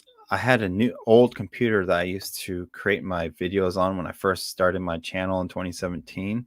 I had this really old junky computer that was like dying on me, and like I that's why it took me so long to start my channel, because like I didn't have my computer was so bad, like it would restart all the time in the middle of me making a video, or like it would like glitch out or whatever. But I had this Excel spreadsheet on there where I listed every single Mandela effect that I could think of, and it's it started to create a pattern. It was weird, because there was a lot of like Mandela effects. Like take for instance, like Jiffy, like the peanut butter. They're saying like, was it called Jiffy or was it Jif? Was Peter Pan involved in it? Like all this stuff. Like there's all these little things that it would seem inconsequential, right? Like it would seem like just like random things, right? Like people were randomly, uh, you know,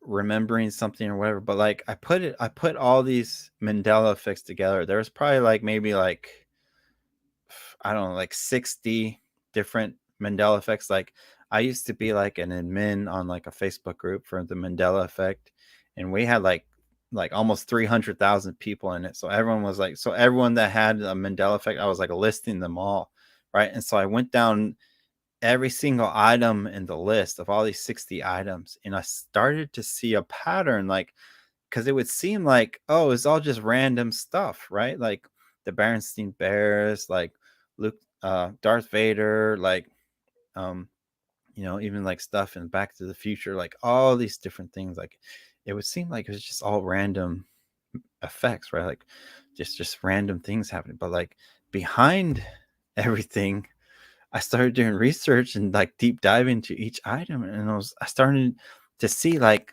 the names Johnson and Johnson kept popping up, Pfizer kept popping up, Ford company kept popping up. All these major companies that we see today that are like the major driving force behind a lot of this like darkness that's going on, like Pfizer and Johnson and like all this stuff. And it didn't like really click to me then, because obviously all this, the mark didn't come out and all this stuff. But I was like, but now that I see, like, when I look back at that, I was like, dang, like, are they like, let's just think about this for a moment. Like, are they really like going back in time to like make their companies like super successful? So then when this time came around, like they were so in control of, like, big pharma and like the CDC and like all this stuff, like, right, to push their agenda forward. Like they had all the control, they had all the power, they had all the money. And it was like, why did all of these same companies names keep popping up behind all these Mandela effects, right? And I was like, dang, like, is it true? Like, did they, like, if I was like had control of time travel, right? Like I obviously would go back and be like, hey, invest in this or invest in that, or like, start this company or invent this product, right? Like, and so like within 50 years, your company is going to be worth hundreds of billions of dollars. And I'm like, damn, like they did they really do that? Like, is it crazy? You know, like why is this pattern of like Pfizer and Johnson kept popping up? And like I said, like this was in 2017 when I figured this out, and I was like, okay, it doesn't make sense right at that point in time. I know like they were big companies then, but like now I'm like, damn, like did they really like freaking like can they just like if we say we were to like make a play here in this world and we somehow gained advantage over them, couldn't they just like go back and just change the past, so then like they have that much more power, like so it changes the our current present time, like it's crazy to think about, but like eh, I don't know. I can't disprove it. I can't necessarily prove it either, but it is interesting to think about. It is interesting that a lot of these Mandela effects were behind the scenes were created by Pfizer and Johnson and Johnson. Kind of spooky, right? All right. Going down to comments. Let's go. Anyone got any cool topics? Let's see. Yep, the lizards. We are the true remnant. Indeed, they do. Trump's uncle particle accelerator, Tesla. Yeah, I'm pretty sure it has to do with CERN in the accelerators. Because if we think about it logically, let's make it make sense. Okay. You guys ever see the movie Interstellar, where it's like he goes to a black hole in space, right? And he could like go back in time and then like manipulate the time line when he goes back, right? Sorry for spoilers, but it's a good movie. You guys should watch it. They say that black holes are also they so CERN basically mimics a black hole. Like their particle accelerators are designed to mimic a black hole. So it's like you think of time like they're bending time like in a knot, which creates a doorway in between it. Okay. And so that's how they can manipulate time, because they knot it up. If you think of like time as like kind of like a line, like linear, right? They knot it. And then in the middle of that knot, here, let me draw it out. Because it was crazy. I was actually watching Edward Riordan. He doesn't post videos very often. He's a remote viewer, which I go into in my videos, remote viewing QAnon. Let me show you real quick. Yeah, he had this new video where he was remote viewing the what he calls the xenon dark detector, which has to do with like, let me show you guys. You guys even know like the crazy experiments that they're coming up with? Oh, yeah, you guys need to see these things. This is the kind of stuff I get into. Have you guys seen this stuff, man? Look at these things that they have going on, okay? Look at this. What is this? Okay, neutrinos. That has to do with 923. Okay, Ice Cube, the neutrino detector in Antarctica. So what does this have to do with CERN? What? Because it's all connected. Okay, CERN, Fermilab. Oh my God, it's such a big freaking giant rabbit hole, literally. Okay, do you guys know what they're doing? Do you guys know the experiments that they're working on here? Why would they be spending hundreds of billions of dollars making these things? Okay. Why? Oh, because they're curious about finding a particle that has nothing to do with anything. Like, oh, we want to find the God. We just want to know how the The universe was created. Oh, really? That's it? You're spending hundreds of billions of dollars just to find some particle that basically doesn't exist because we'll never be able to interact with it in any way whatsoever. Hmm. Okay. Yeah, sure. I'll buy it. Look at these things, man. Do you guys even know what they're doing? You guys even know what these people are up to? Look at these people, okay?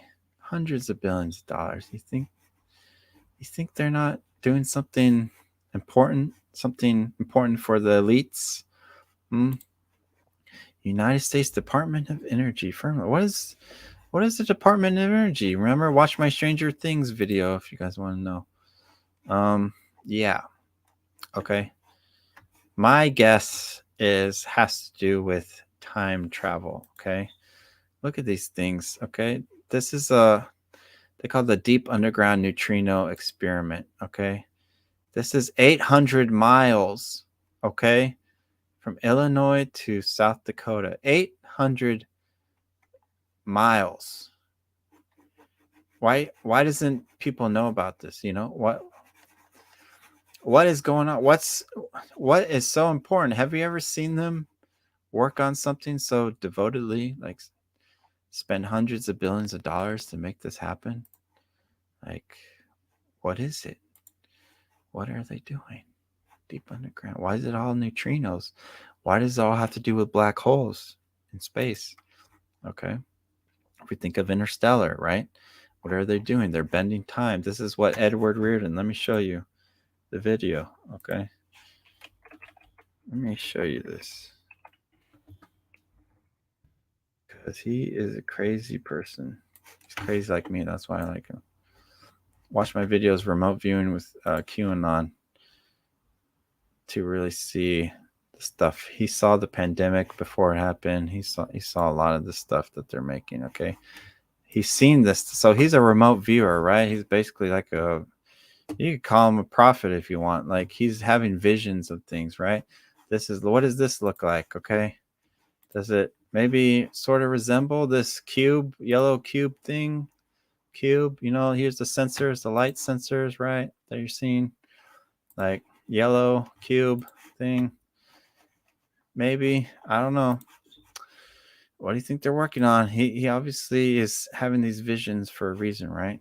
I'm trying to show you one part of it. It's crazy stuff, man, that this guy has seen. And how many views is he getting? Yeah, he's hold on, I'm trying to show you what I think he's seen them time travel.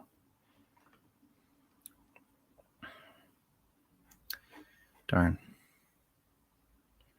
Okay, well, basically in his video, he draws this thing where he's seen like how their time travel. Hold on 1 second.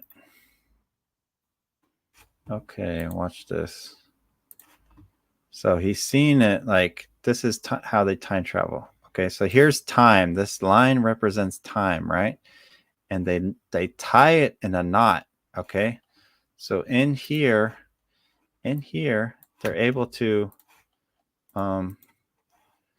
it acts like a doorway now, right? Here's the door, and so they're able to manipulate the time inside this span, this doorway here, and that's what he's seen with all these experiments that he's doing. He's saying that there's some sort of he's seen tachyons. You know what tachyon is? It's like a Star Trek term for like basically tachyons are when time travel is present, and so he's seen them. This is how they're manipulating the time stream. They're creating a knot, and then it creates a doorway in time that they can go through and manipulate this section here. Okay, so they're not like the timeline keeps going, right? But there's all these knots now, right? There's all these little knots, doorways happening all around the timeline now. That's what these Mandela effects are. They're just happening over and over and over, creating all these All these doorways, right? All these doorways. Crazy. Crazy to think about. Is it true? I don't know. I can't prove it or disprove it. We shall see, though, right? Yeah, and I think Trump has to do with that. Something about Tesla tech.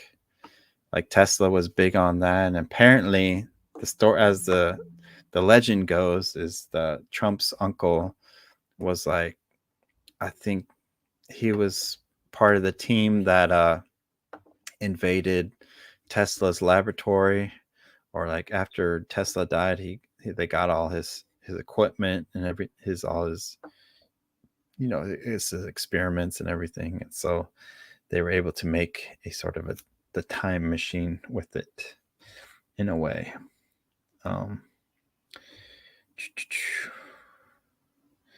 Sorry, going down. How y'all doing? Yeah, CERN. CERN is that's why I focus a lot on them. They're actually they were supposed to have already started their accelerator, but I think they're supposed to start this month, but I don't know if they have yet. But they're starting it very soon. So expect more disruptions to the timeline once it's happened. Okay, I finally caught up with the chat, guys. Yeah, Stargate. What was the gold cube? The Warner S. What was that gold cube called? So they have a whole bunch of different versions of it, actually. It's Fermilab is one of them. Dune is another. They're all connected, right? So Dune is the deep underground neutrino detector. Yeah, Dune collaboration grows to 32 countries. So it's like they're all in on it, okay? That's what I've been trying to say. And they have these freaking accelerators everywhere now. So they're building them all over the place, okay? What are all these things for? And apparently nobody talks about what. Do you ever see mainstream media ever talk about these things? This is Ice Cube neutrino facility. Theirs is freaking giant as well. Look at this thing. It's huge. This is miles deep. Okay? Miles deep into the ice. Neutrino detectors. So they're all obsessed with the neutrinos, and which is what 923 was all about, where the black hole in space shot a specific neutrino to Antarctica on exactly 923 in 2017, which I predicted would happen. And why did I predict it? Because I did my research. I knew that it was going to happen because that was the date. That was the exact date that the dark one from the abyss, right? The bottomless pit. Like I said, we need to be empathetic to these prophets. If they were seeing a bottomless pit, and it's not just some magical thing that doesn't exist in our reality. It has to exist, right? We need truth to make sense. Okay. So I made sense of it, and I said, okay, the only thing that would, for me, that would describe a bottomless pit was a black hole, which is what led me down the path of CERN and Fermilab and Los Alamos Laboratory. All these people, right? They're all connected. They're all working together. Why? They tell us, oh, because we're curious people. We just want to spend hundreds of billions of dollars to be curious about the creation of the universe. No, I don't buy it. Okay. Sorry. You're working on something much grander than that. Okay. Why would you all be working for that? They're all obsessed with these neutrinos. Okay. And so the bottomless pit, the abyss, right? The dark abyss, the dark one. That's why they call him the dark one, right? Because he, if I thought to myself, hey, if God was to, um, if God put Satan and all these people in a prison, right? Where would it be? Okay, it has to exist somewhere in our reality. So I was like, okay, a black hole sounds like a good place to put like a freaking dark entity, right? Because from what we know about black holes, like nothing is supposed to is like a it's like a giant infinite vacuum in space, right? It just sucks up everything and nothing escapes from it, right? So on 923 though, this this thing ex- came out of the black hole and shot straight to Earth, straight to their neutrino facility in Antarctica, where they captured it in this light prism here. Okay, and so you can look it up. It's true. It happened. Okay, there's no denying it. It actually happened, and this is what Edward Riordan was seeing in his visions as well at the same time. So like I'm doing research and finding it out, just through research, and he's finding it out just from having a vision of it. So think about that for a moment, how crazy that is. Like what kind of crazy coincidence would that be, you know? um especially for me to figure it out, not guessing, oh, it's going to come from black. Like I did my research and I was like, this is the only way it's going to happen.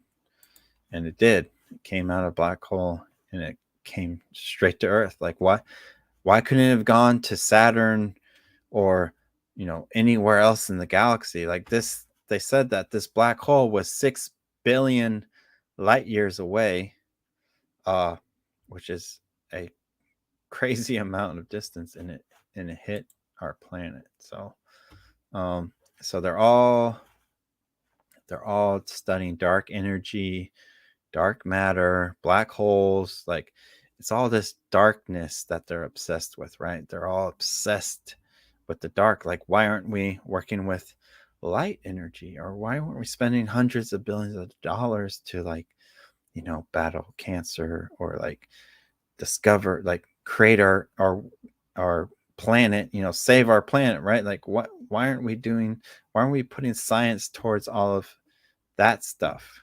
But no, we're spending all of our money on like CERN and all these other places that are like it. And it's like, for what is the purpose? Okay, you can study these things and they'll just say, oh, we're just curious people. We just want to, look where we shouldn't look, right? Like we're trying to dive deep into the microscopic reality. And it's like what's the point? There has to be a point. Who's funding all of these projects? Okay, who's funding all of these things? So there's a purpose. There's always a purpose behind it. You just have to figure it out. um yeah, CERN should be back on, or it's going to be back on soon. So um Saul Goodman said the knot is already there. They were simply took advantage of the gravitational effect. He was saying there was some sort of gravitational effect with these, but he was saying that they created these knots in the timeline. So this is time, right? And then they're creating doorways in the timeline. So then they could effectively change this part right here, right? They could they can knot this up. So this basically, this time dies off, right? And then whatever they changed continues on, right? Just like the ink, right? Kind of looks like the Ankh, right? Like the Egyptian Ankh I'm talking about. Which a lot of people think that had to do with Tesla's work as well, right? Yeah, they're creating the knots. And the timeline continues, right? Oh, it's crazy. It's kind of exciting though, too, right? Yeah. Well, the Warner, like, you gotta watch my video Proof of God if you want to understand like why the planet has to be a sphere and why there's outer space and why all these things. You won't understand it otherwise. Like, I'm not gonna get into flat Earth because I think it's just completely bogus. Like, there's nothing true about it whatsoever. There's no facts to back it up. There's no evidence whatsoever to even for me to even entertain the idea of looking into it, because everything from the microscopic reality to the macroscopic, the whole universe works in spheres. Okay, everything is a sphere. All the atoms in your body, everything that makes you up is a sphere. Okay, everything is. All the planets, the moon, the sun, our planet, it's all spheres. Okay, the universe works in spheres, and you have to watch my Proof of God, a video, to truly understand that. And that's all I'm going to say about that.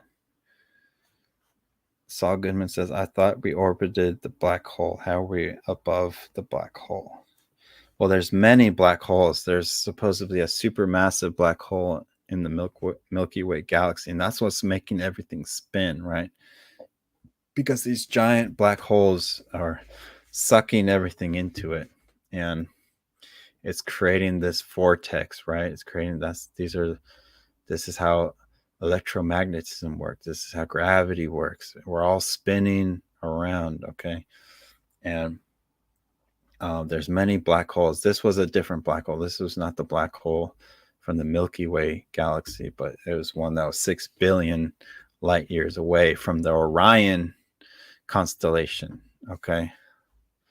And if you do research about the reptilians, right, the lizard people, whatever you want to call them, the Satan's minions or whatever, the hive mind, they're from Orion, okay? And that has to do with like going back to the Egyptians and even before that. And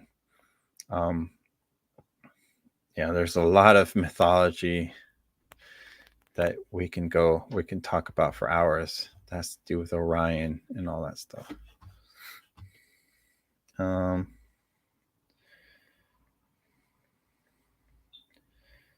Yeah.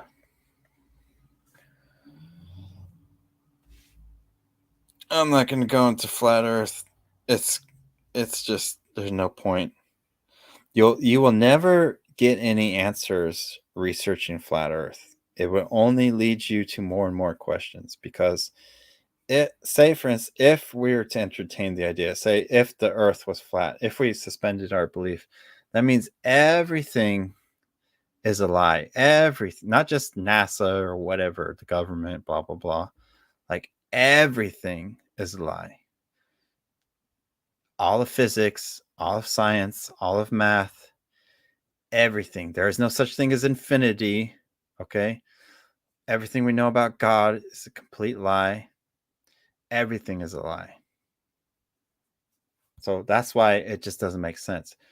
Like I've been saying this whole time, you have to make it make sense. Truth has to make sense. It has to be common sense. You don't have to have all this mental gymnastics to make truth. It's just true forever and ever. It's true eternally. Okay. There's no end to true truth. But with flat Earth, it ends. It leads to many dead ends. You can't keep going down that rabbit hole, because it just keeps leading you to a dead end, and you just never figure out any truth. You start to disregard all other truths, because you label yourself as this thing and you put yourself into that box where you can't escape from, because there is no pathway out of it. It just leads you to complete dead ends forever. So that's why I don't talk about it, because there's no point. Yeah, it's all good, man. Like I say, like if an ant was crawling on a basketball, it would believe it was flat as well. But we should be much smarter than that. Like if there was no if this was the only place for us here, if God could only create this one planet for us to live on, is God really infinite? And if he put us here and we're stuck here in a what they call a dome, or the firmament, or whatever the hell it is, then we're basically in a fishbowl. We're just like a pet of God. Like so God is not this benevolent being. We're kind of put here in a prison. Like this is basically a prison with no way out. We're stuck in this bubble, right? Or this flat place, right? We're stuck in a fishbowl, right? And there's just no way out. Where's the way out? Where's progression? The progression is then a lie. There is no evolution. There is nothing. There is no infinity. God is not an infinite being anymore. Okay, he becomes finite. He becomes evil. He becomes our basically the guard of our prison. Okay, and we're stuck here. Okay, because there is no magical other place. Okay, like we don't believe in magic. Magic doesn't make sense, right? Like we don't just believe in a magical other place that we're going to escape to. It's got to make sense. Okay, make it make sense. Truth has to make sense. So if God made this place for us, it makes us feel special, and we're like, okay, this is the world that God created for us, so we must be very special, right? But then nothing makes sense after that. Nothing at all.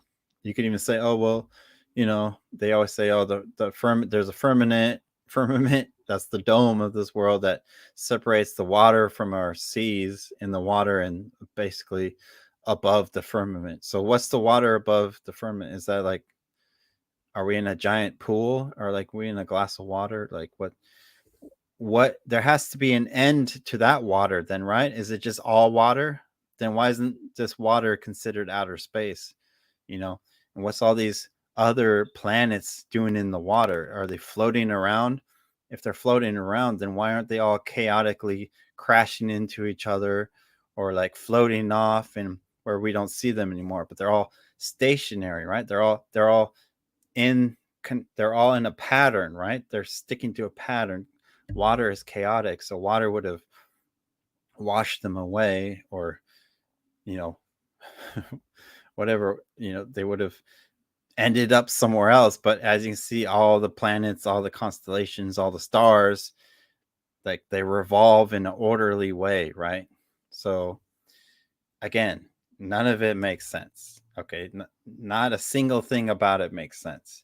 I would agree. The only thing I would agree with is that, yeah, NASA lies and the government lies, obviously. Okay, but doesn't mean just because they lie that this lie is the truth now. It's got to make sense.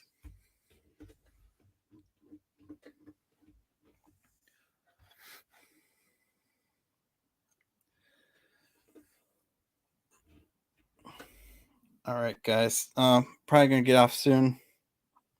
I really appreciate for those people that came in and contributed and participated in this. I just wanted to just kind of just casually talk with you guys. We went over some cool stuff and everything. Any more last topics or comments people want to go over? Watch my videos if you guys want to, because if you want to learn some deep hidden mysteries, then definitely watch my new Proof of God video. Um, Down the Rabbit Hole is also a good one. They're all really good. I tried to avoid these kind of live sessions because I created all my videos very specifically, and they're all supposed to lead you on a path towards enlightenment. Okay. My first, uh, my first videos that I was making, I was trying to show everybody the lies, and I was trying to expose the darkness that was happening in our world. But now I feel like it's been exposed enough. If you don't believe that it's happening, then I don't know what else to say to you. But now I'm trying to show people what truth is, because lies aren't the truth, right? When people say, oh, there's a great awakening happening, what they really mean is they're waking up to the lies that are being told, but they're not necessarily waking up to the truth. Okay, they're still the other side of things. Okay, quit sticking to one side or the other. You have to go down each side to find the truth. Okay, because truth is a circle.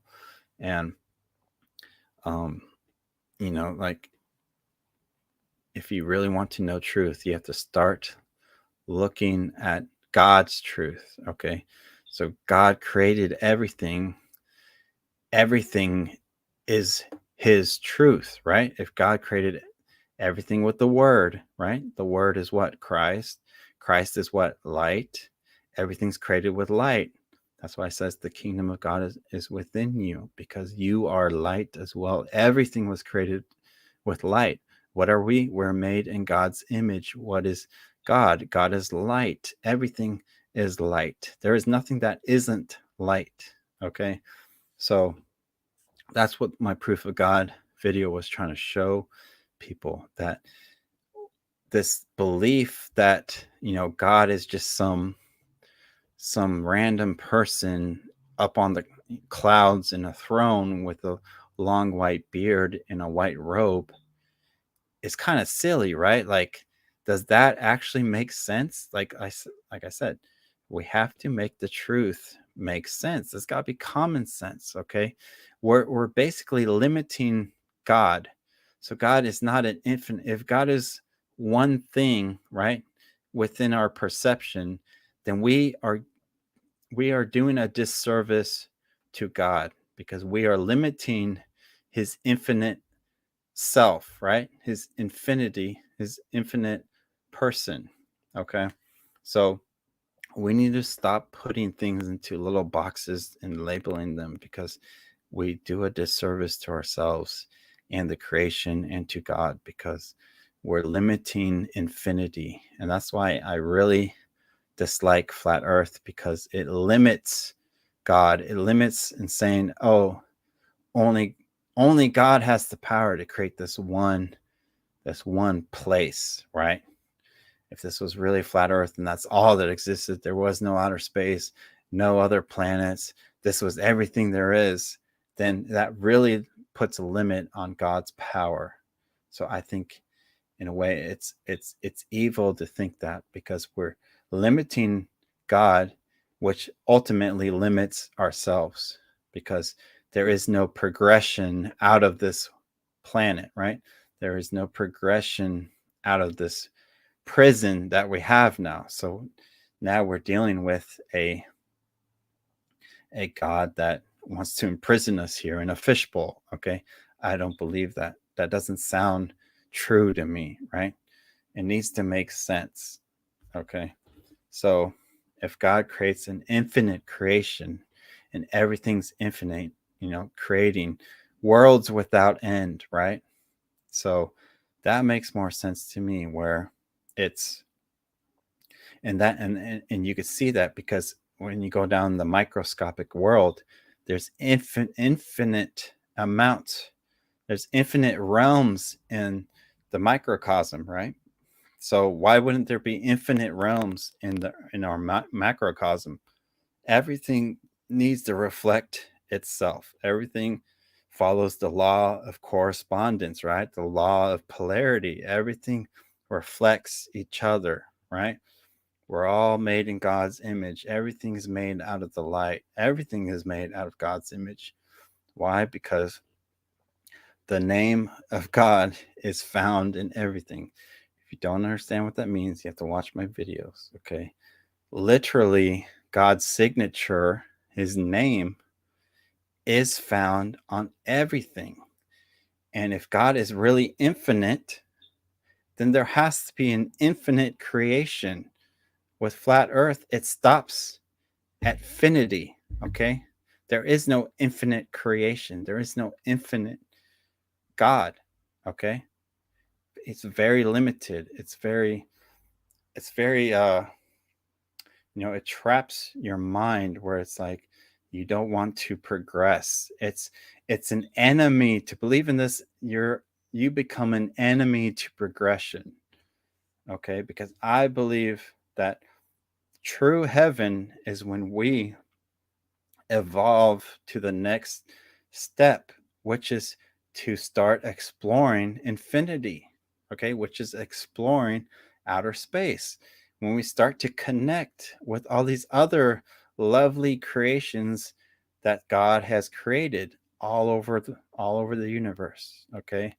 That's a fun game to me, okay? It would suck if we were stuck here on this planet and we're just destroying ourselves over and over and over and over because that's the only thing to do here, okay? Like that's all there is to do.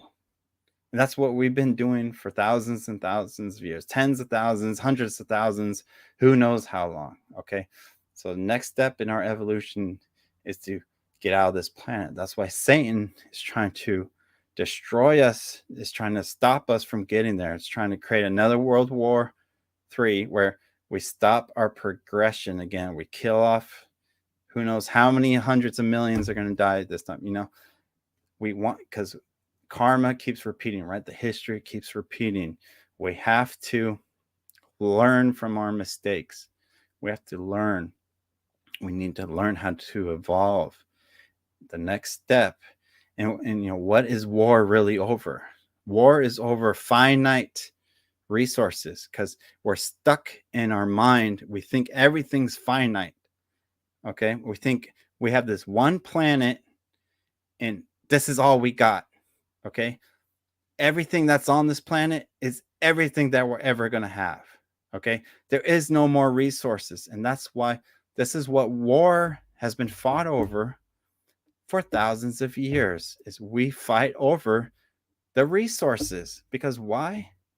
Because we believe that's all there is. But if we make it to infinity, to worlds without end, if we're able to not destroy ourselves, we're able to actually expand and start to explore the universe, we would realize, oh my God, there is no end to resources. There is no end.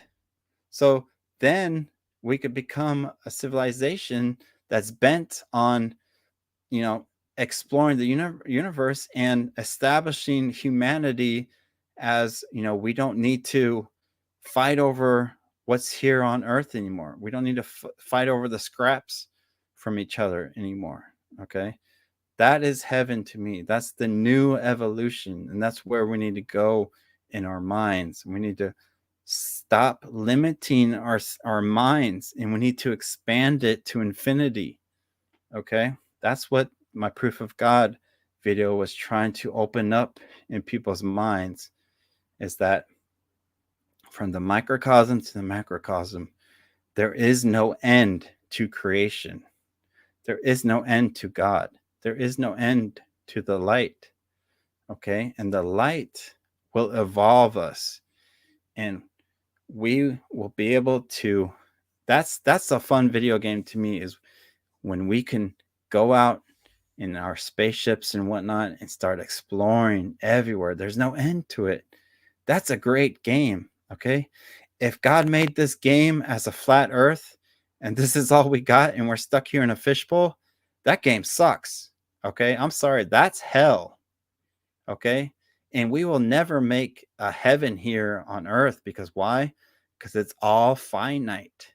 We will always be fighting over the resources. Why? Because it's only a finite amount. Okay. So we need to stop believing in nonsense. Make the truth common sense. Okay. Make it make sense. Stop believing in your beliefs. Find truth. Truth is eternal. Truth is infinite. Find infinite truth in order to expand your mind infinitely. Okay? Watch my videos. You will start to understand. Apply the name of God in your forehead. Okay? It's what I have done. That's why my mind continually expands infinitely in all directions. My awareness continues to grow. Okay. And that's why I know that these things that I'm talking about are true. Okay. Yeah. No.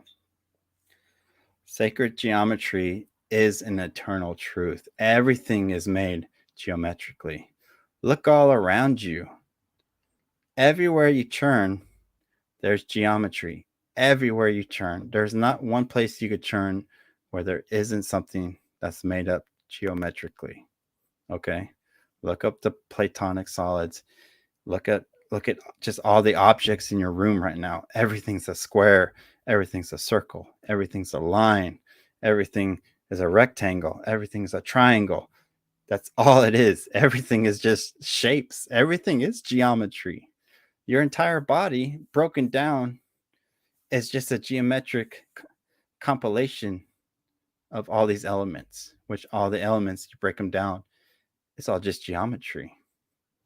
Geometry is all the lights working together in a pattern, okay, to form. We're all frequency, right?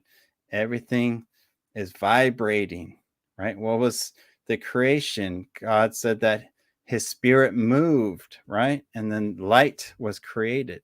Vibration, his spirit moved, which created vibration, which created the light. Okay. We're all just dancing lights in a room. That's all we are, really. If you broke it down completely, we're all just dancing lights. We're all made in the image of God, right?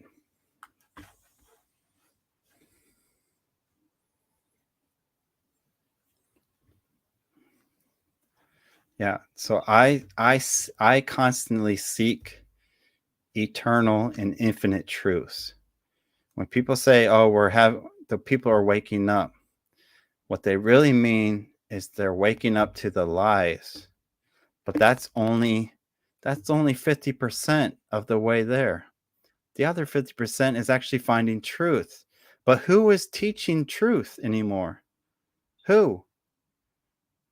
Okay, I watch all these people, all these channels.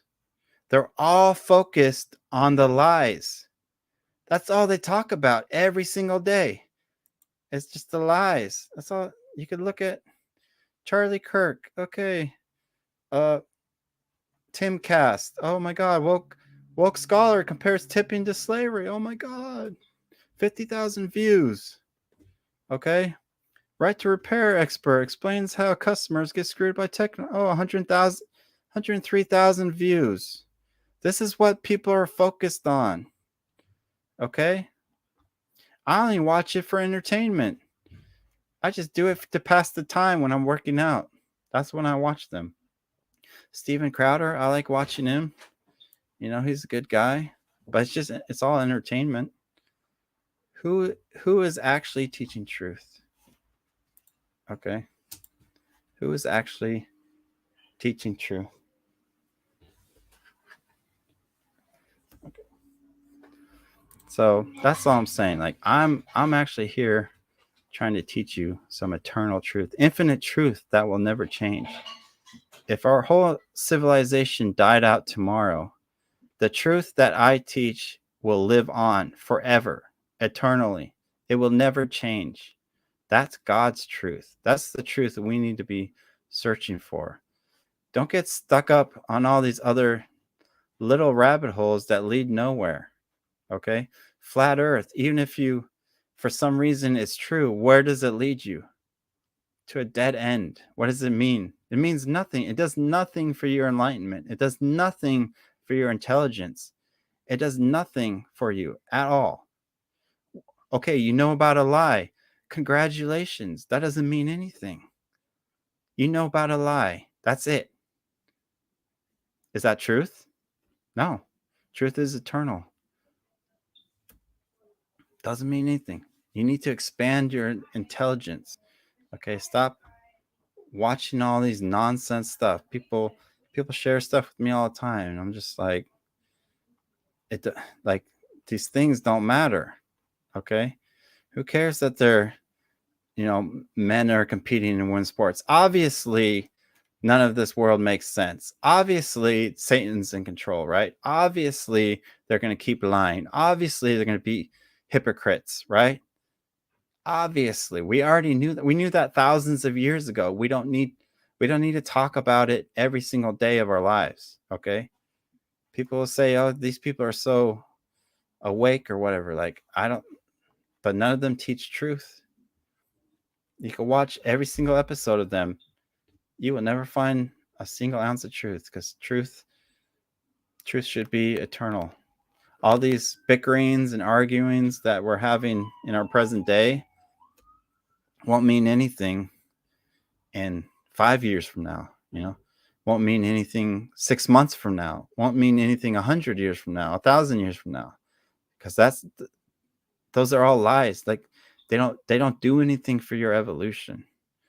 That's why I am focusing on the real truth, what God wants you to learn, what God teaches, okay?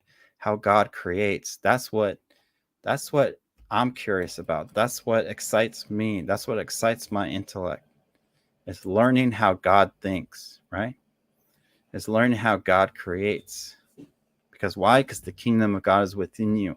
The more you learn, the more you are aware of this fact, the more power than you have over the matrix, right? You want to become Neo? You want to become a hero? You want to become the one? Then you have to start expanding yourself infinitely. And there's really no other way to do it. That's what Christ tried to teach us. He tried to show us. What did Christ say? I am one with the Father, as they are one with me. Let us all be one together, right? Let them be one with the Father. We are all one together. Through what? Through Christ, which is the light. We're all part of the light, right? Proof of God. Big Bang. What's the Big Bang Theory? We all just started as a ball of light, right? And then apparently it exploded. And then eventually they said the universe is going to contract back into that ball of light. So we start out as God and we end as God. The Alpha and the Omega, right? The beginning and the end. It's always been there. It's just our understanding becomes more advanced. It should become more advanced. It should become more evolved. But look at our world today, right? Satan is reversing that, right? He's trying to take God out of everything. He's trying to turn everything natural into artificial. That's why everything is turning artificial. Artificial meat, artificial drinks, artificial bodies, artificial medicine, artificial AI, intelligence. Everything is turning artificial because they want to snuff out everything natural, which is what God made, right? Man wants to snuff out everything that God has made with what man creates. And that's why we see, when you take God out of the equation, what happens to the world. The world turns mad, right? They all go crazy. They all lose their minds, which is what we're seeing today.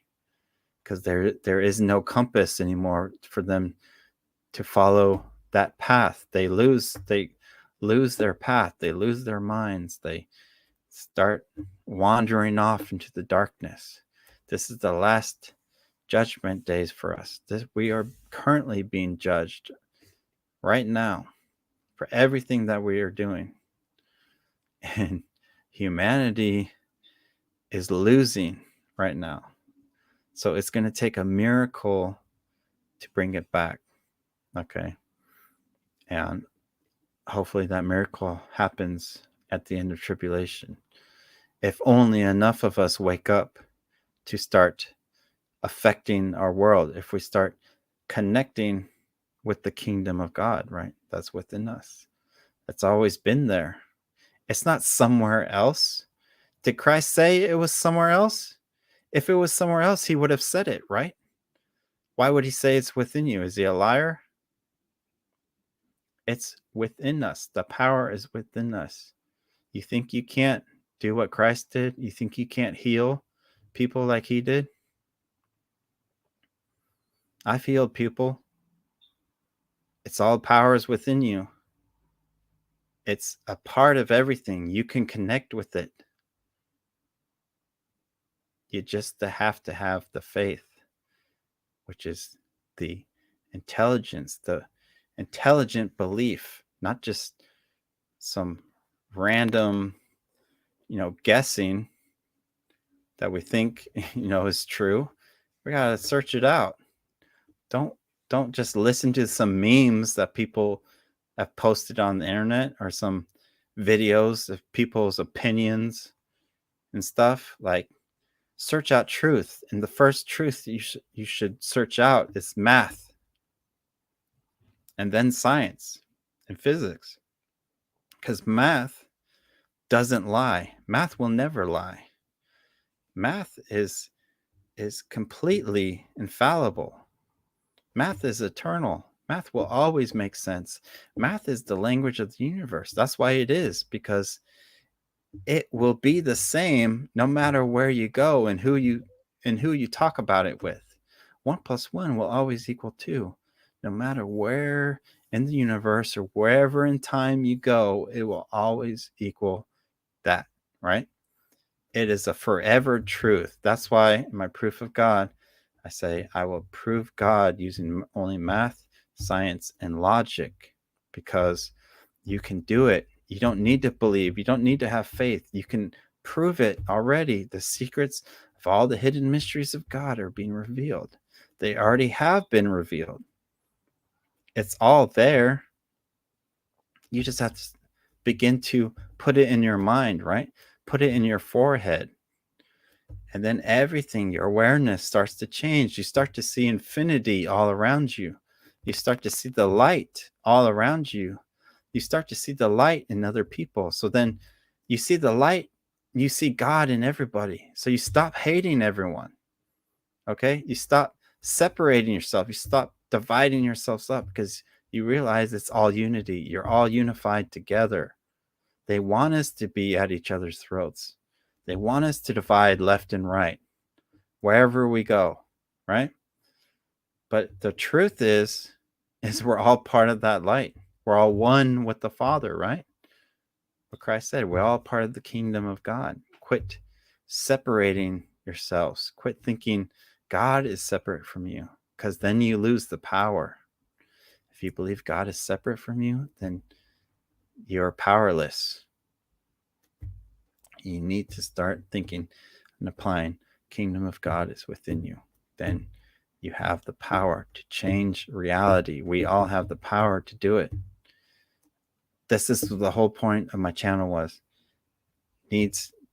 People need to wake up. If I could wake up 5 of you to believe and know what power you actually have within you, then you could change the world, right? Christ woke up 12 people, and then they changed the world, right? We just need to start waking up to our own power. It's always been there. It was always funny, because it was always ironic to me that I started on this quest to find God, and I really, in the end, just found myself. There was never like a voice that spoke out. There was never a person that appeared in front of me and said, I'm God. Like you just realize, maybe slowly, but you realize like, wow, like everything is a part of it. He is the end and the beginning, right? The Alpha and the Omega. He's everything, omnipresent, omniscient, everything, right? We're all playing in his game. It's all really just a game. And you can have fun doing it. You could be the player, or you could be the NPC, you could be the villain. It's all fun because once you die, like I did, you go to the white space and you see everyone there and you're like, whoa, hey, weren't you that villain that was down there? Yeah, man, it was a lot of fun. We had a good time playing the villain. Maybe you should be the villain next time. All right, sounds like a good time. You think about infinity, you think about eternity. You think gods get bored? You think gods maybe get bored just living up in the heaven and having the angel choir sing to them day in and day out? You think maybe that might get a little boring? Everyone's all so good and, and chaste, and nothing ever changes. Does that sound like fun to you? Sounds like kind of like hell to me, right? There's just like no progression, because you can't have progression without the dark side, right? You got to have shadows, right? For the light to mean anything. That's why there's this game here called life. 3D life. Everything has a dual aspect to it. All light has shadow here, and we play within the shadows because it's fun. I don't. It's God's game, you know. We're just dancing lights, really. That's how God sees us, just dancing around lights, and He's amused nonetheless. Doesn't matter how good you dance or whatever. He's amused at what's going on. Think about it. You've been living for infinity. If you're a god, you live for hundreds of trillions of years. Like, maybe you would create a game for yourself to have fun. Maybe hide and seek is the greatest game of all time. Maybe it's God's favorite game, where He likes to hide within each one of you, and we have to find Him inside of ourselves. You know, I'm just rambling on. You know, I'm just rambling because tired of it's exhausting to try to show people the light, but they would rather just stare at the dark. You know, I don't know. I mean, it's part of the game, right? Like, the whole world seems against you right now. The whole hive mind. But remember, you are worth more than a billion of them. Billion of the NPCs out there. So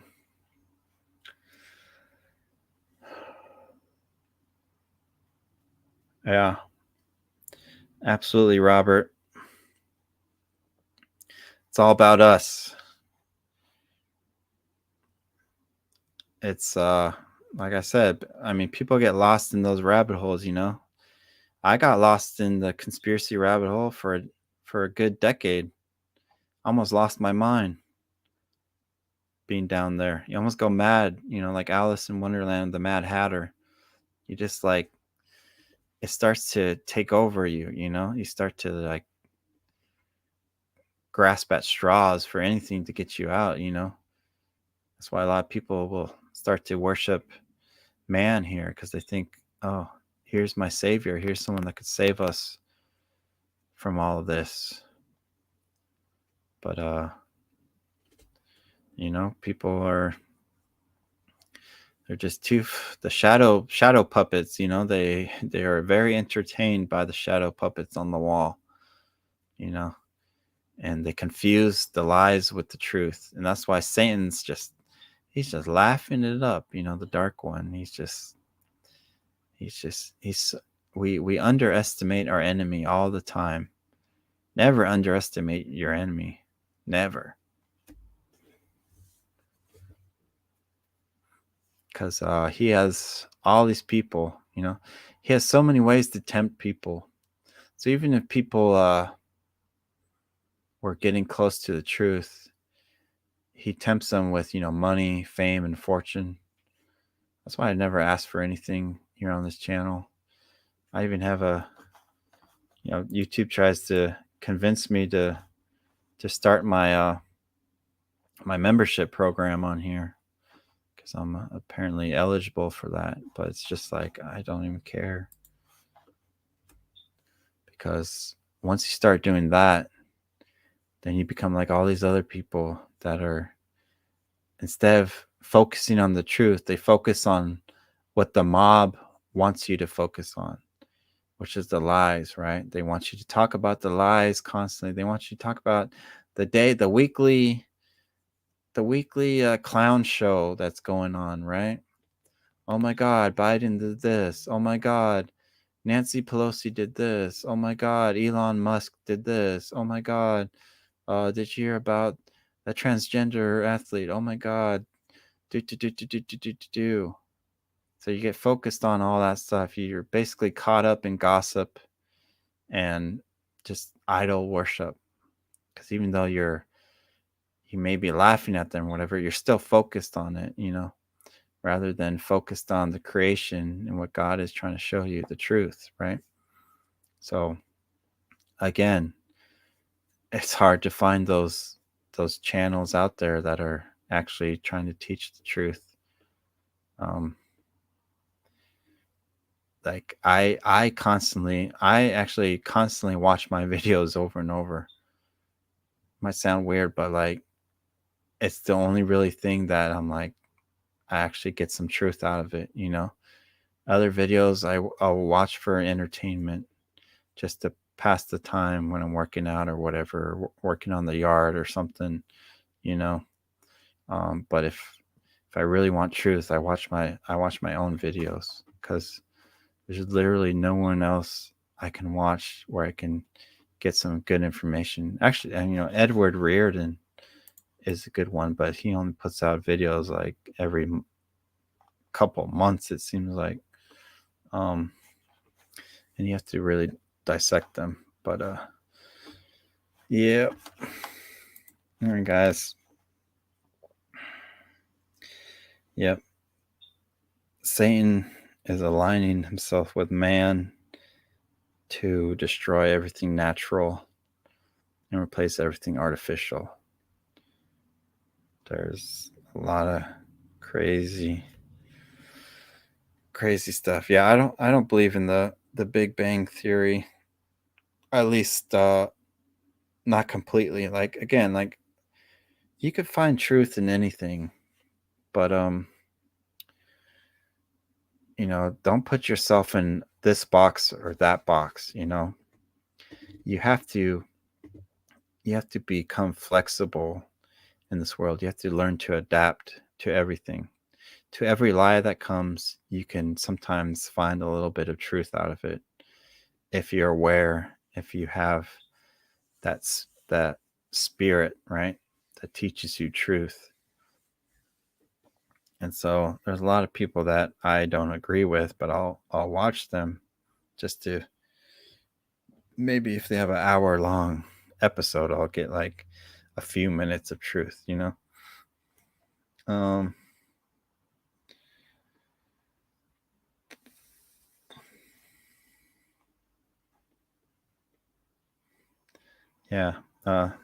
White Boy says, Satan always mixes lies with truth. Yeah, I always say the best lie is the one that tells the most truth.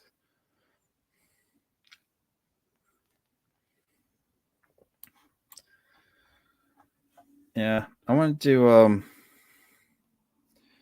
more shows. like this. I honestly don't have the time really, because I'm working on other videos too, but and I'm doing so many other things. But I really want to get the truth out, and it would help me a lot too if you guys would like share my videos as well. Um, I'm not on many more. I basically exited most social media because I don't feel right. Um, I don't feel right supporting these platforms anymore. You know, like I'm on Twitch, right? Which is the freest social platform out there. Um, and that's what I mainly support. But like Facebook and Instagram, TikTok, all those things, they're all just basically tools of the devil right now, you know. Even Twitter, I just use Twitter because Twitch is it connects with my Twitter and sends out messages. But if you want the real long full messages, you would have to find me on this platform because this I support it because it's like the last platform for free speech out there, and because it's insanity for me that there's all these people, on Twitter or Facebook or whatever, and they're like, oh my god, we're getting censored and we need to do something about it. But it's like, you're complaining about being censored while supporting the thing that censors you. It doesn't make any sense to me. Okay, why would you continue supporting a platform that censors you? But like I said, Satan is very clever, right? He offers fame, fortune, all that stuff. All these people that have hundreds of thousands of followers, they don't want to lose them. Okay, they don't want to lose their fame. They don't want to lose their livelihoods because a lot of them get paid to be on YouTube to talk about the lies constantly, right? Even though they seem woke or awakened people or good Christian people, they're still focused on gossiping on the lies every day in and day out. So, and they're still supporting these evil platforms, right? So that's what I'm saying. You need to begin focusing on the creator, right? You got to focus on God. You got to focus on yourself, building up the kingdom of God, which is freedom and free will, right? Sovereignty, the individual self versus the hive mind that's being created. So we need to escape from those platforms that are controlled by evil people and the darkness and start supporting platforms that are for the light. Okay. So that's all I'm saying. Don't be a hypocrite and complain about being censored while at the same time supporting the people that censor you. Okay. That's hypocrisy to me. That's why I've left all these platforms because I don't want to be a hypocrite. So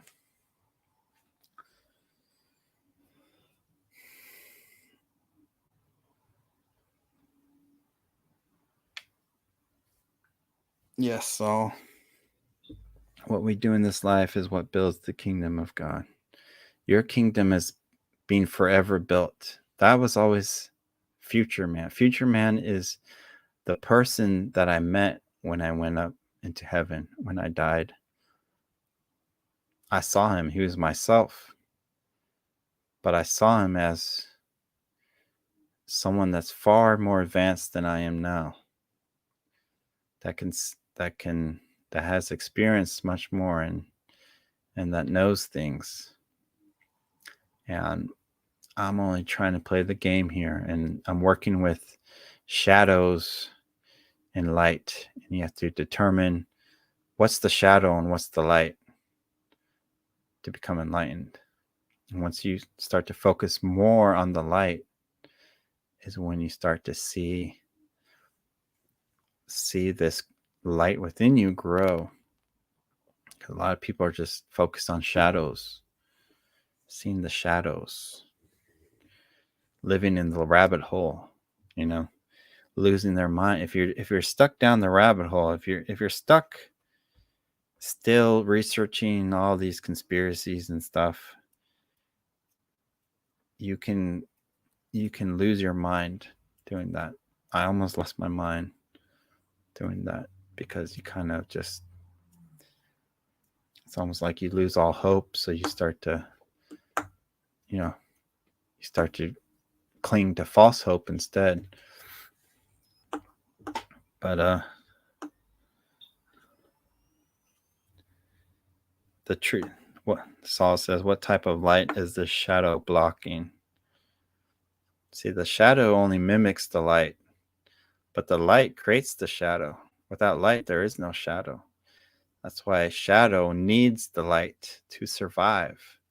That's why Satan needs us to fulfill his works, right? His dark deeds. He doesn't focus on the people that are already in the dark. He focuses on you, the light, the people that are really out there shining. You know, you ever see the movie The Shining or Doctor Sleep, the new one? They're after the people who really shine. And that's why I teach my armor of God meditation, because you have to hide yourself to protect yourself from these demons that are out there, or else they will find you and target you. So yeah, the shadow is trying to block us from seeing the light. It wants us to live in the shadow, in the dark place, in the sunken place, right? Yes, exactly. Everything is a symbol for your mind. It's all within you. It's always has been. People are trying to look for something that's separate from them. They look somewhere else to save them. They look for somewhere else to be happy. If you're always looking somewhere else, then how will you ever be happy with where you are now? If you're always looking for something else, somewhere else, separate from me, then you start to divide yourself up. You divide that power. Your kingdom is no longer a kingdom, it's a kingdom divided against itself, right? Kingdom divided against itself cannot stand. Yeah. They target people all the time. You can see it. You can see the mob mentality. They will target all these people. That's why people will just, you ever see that meme? It's like, I support the current thing, the NPC meme. They will just move on to the next, whatever their puppet master is telling them what to focus on is what they're focused on next, you know? Exactly. We have good and bad in us. Exactly. We have to become one. True.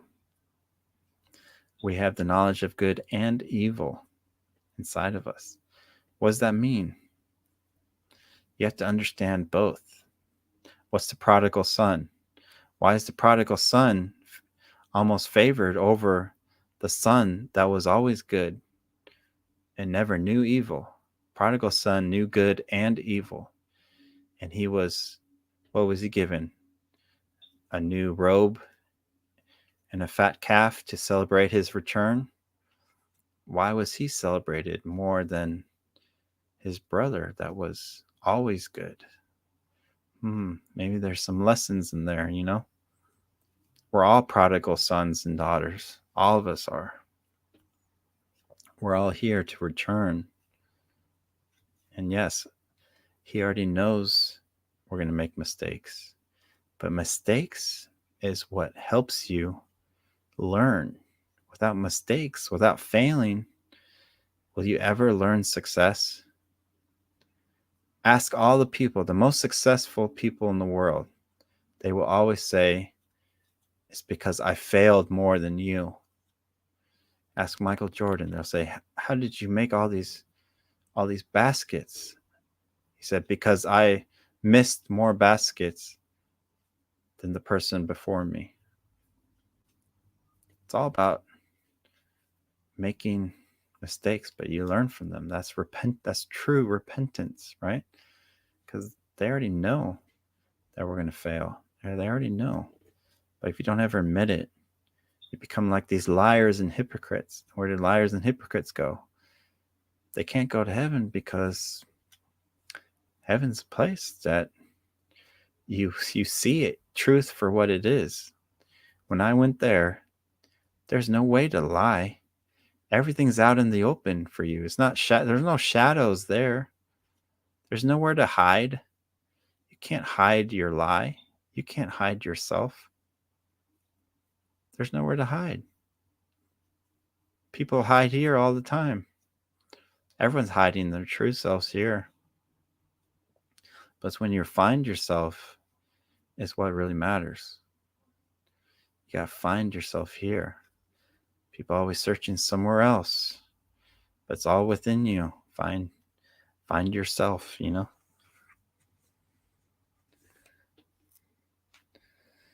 Anyway, guys, love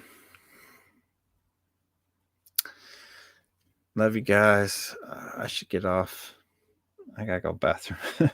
Been talking for a long time.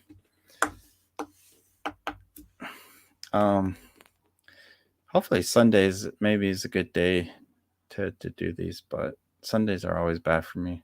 Usually weekdays are better, but like I said, I've been so busy for a while, and I'm trying to finish my other videos. But thanks everyone for participating. Yeah, I love you all. Thanks White Boy for all your insight. Thank you everyone. Mad Villian, On Fire Foley, Annie, Leslie, and Astronomy Dork, everyone else that participated. Thank you all. Hopefully I'll get some more of you on my next live video. Sorry I do like surprise videos because I only do it when I can find the time. But hopefully I'll get my video done sometime soon as well. Watch my old videos, Proof of God especially. Keep watching. If you don't get it the first time, just keep watching it. You'll get it. Like, it'll make sense eventually. But anyways, love you all. Take care. All right. God bless.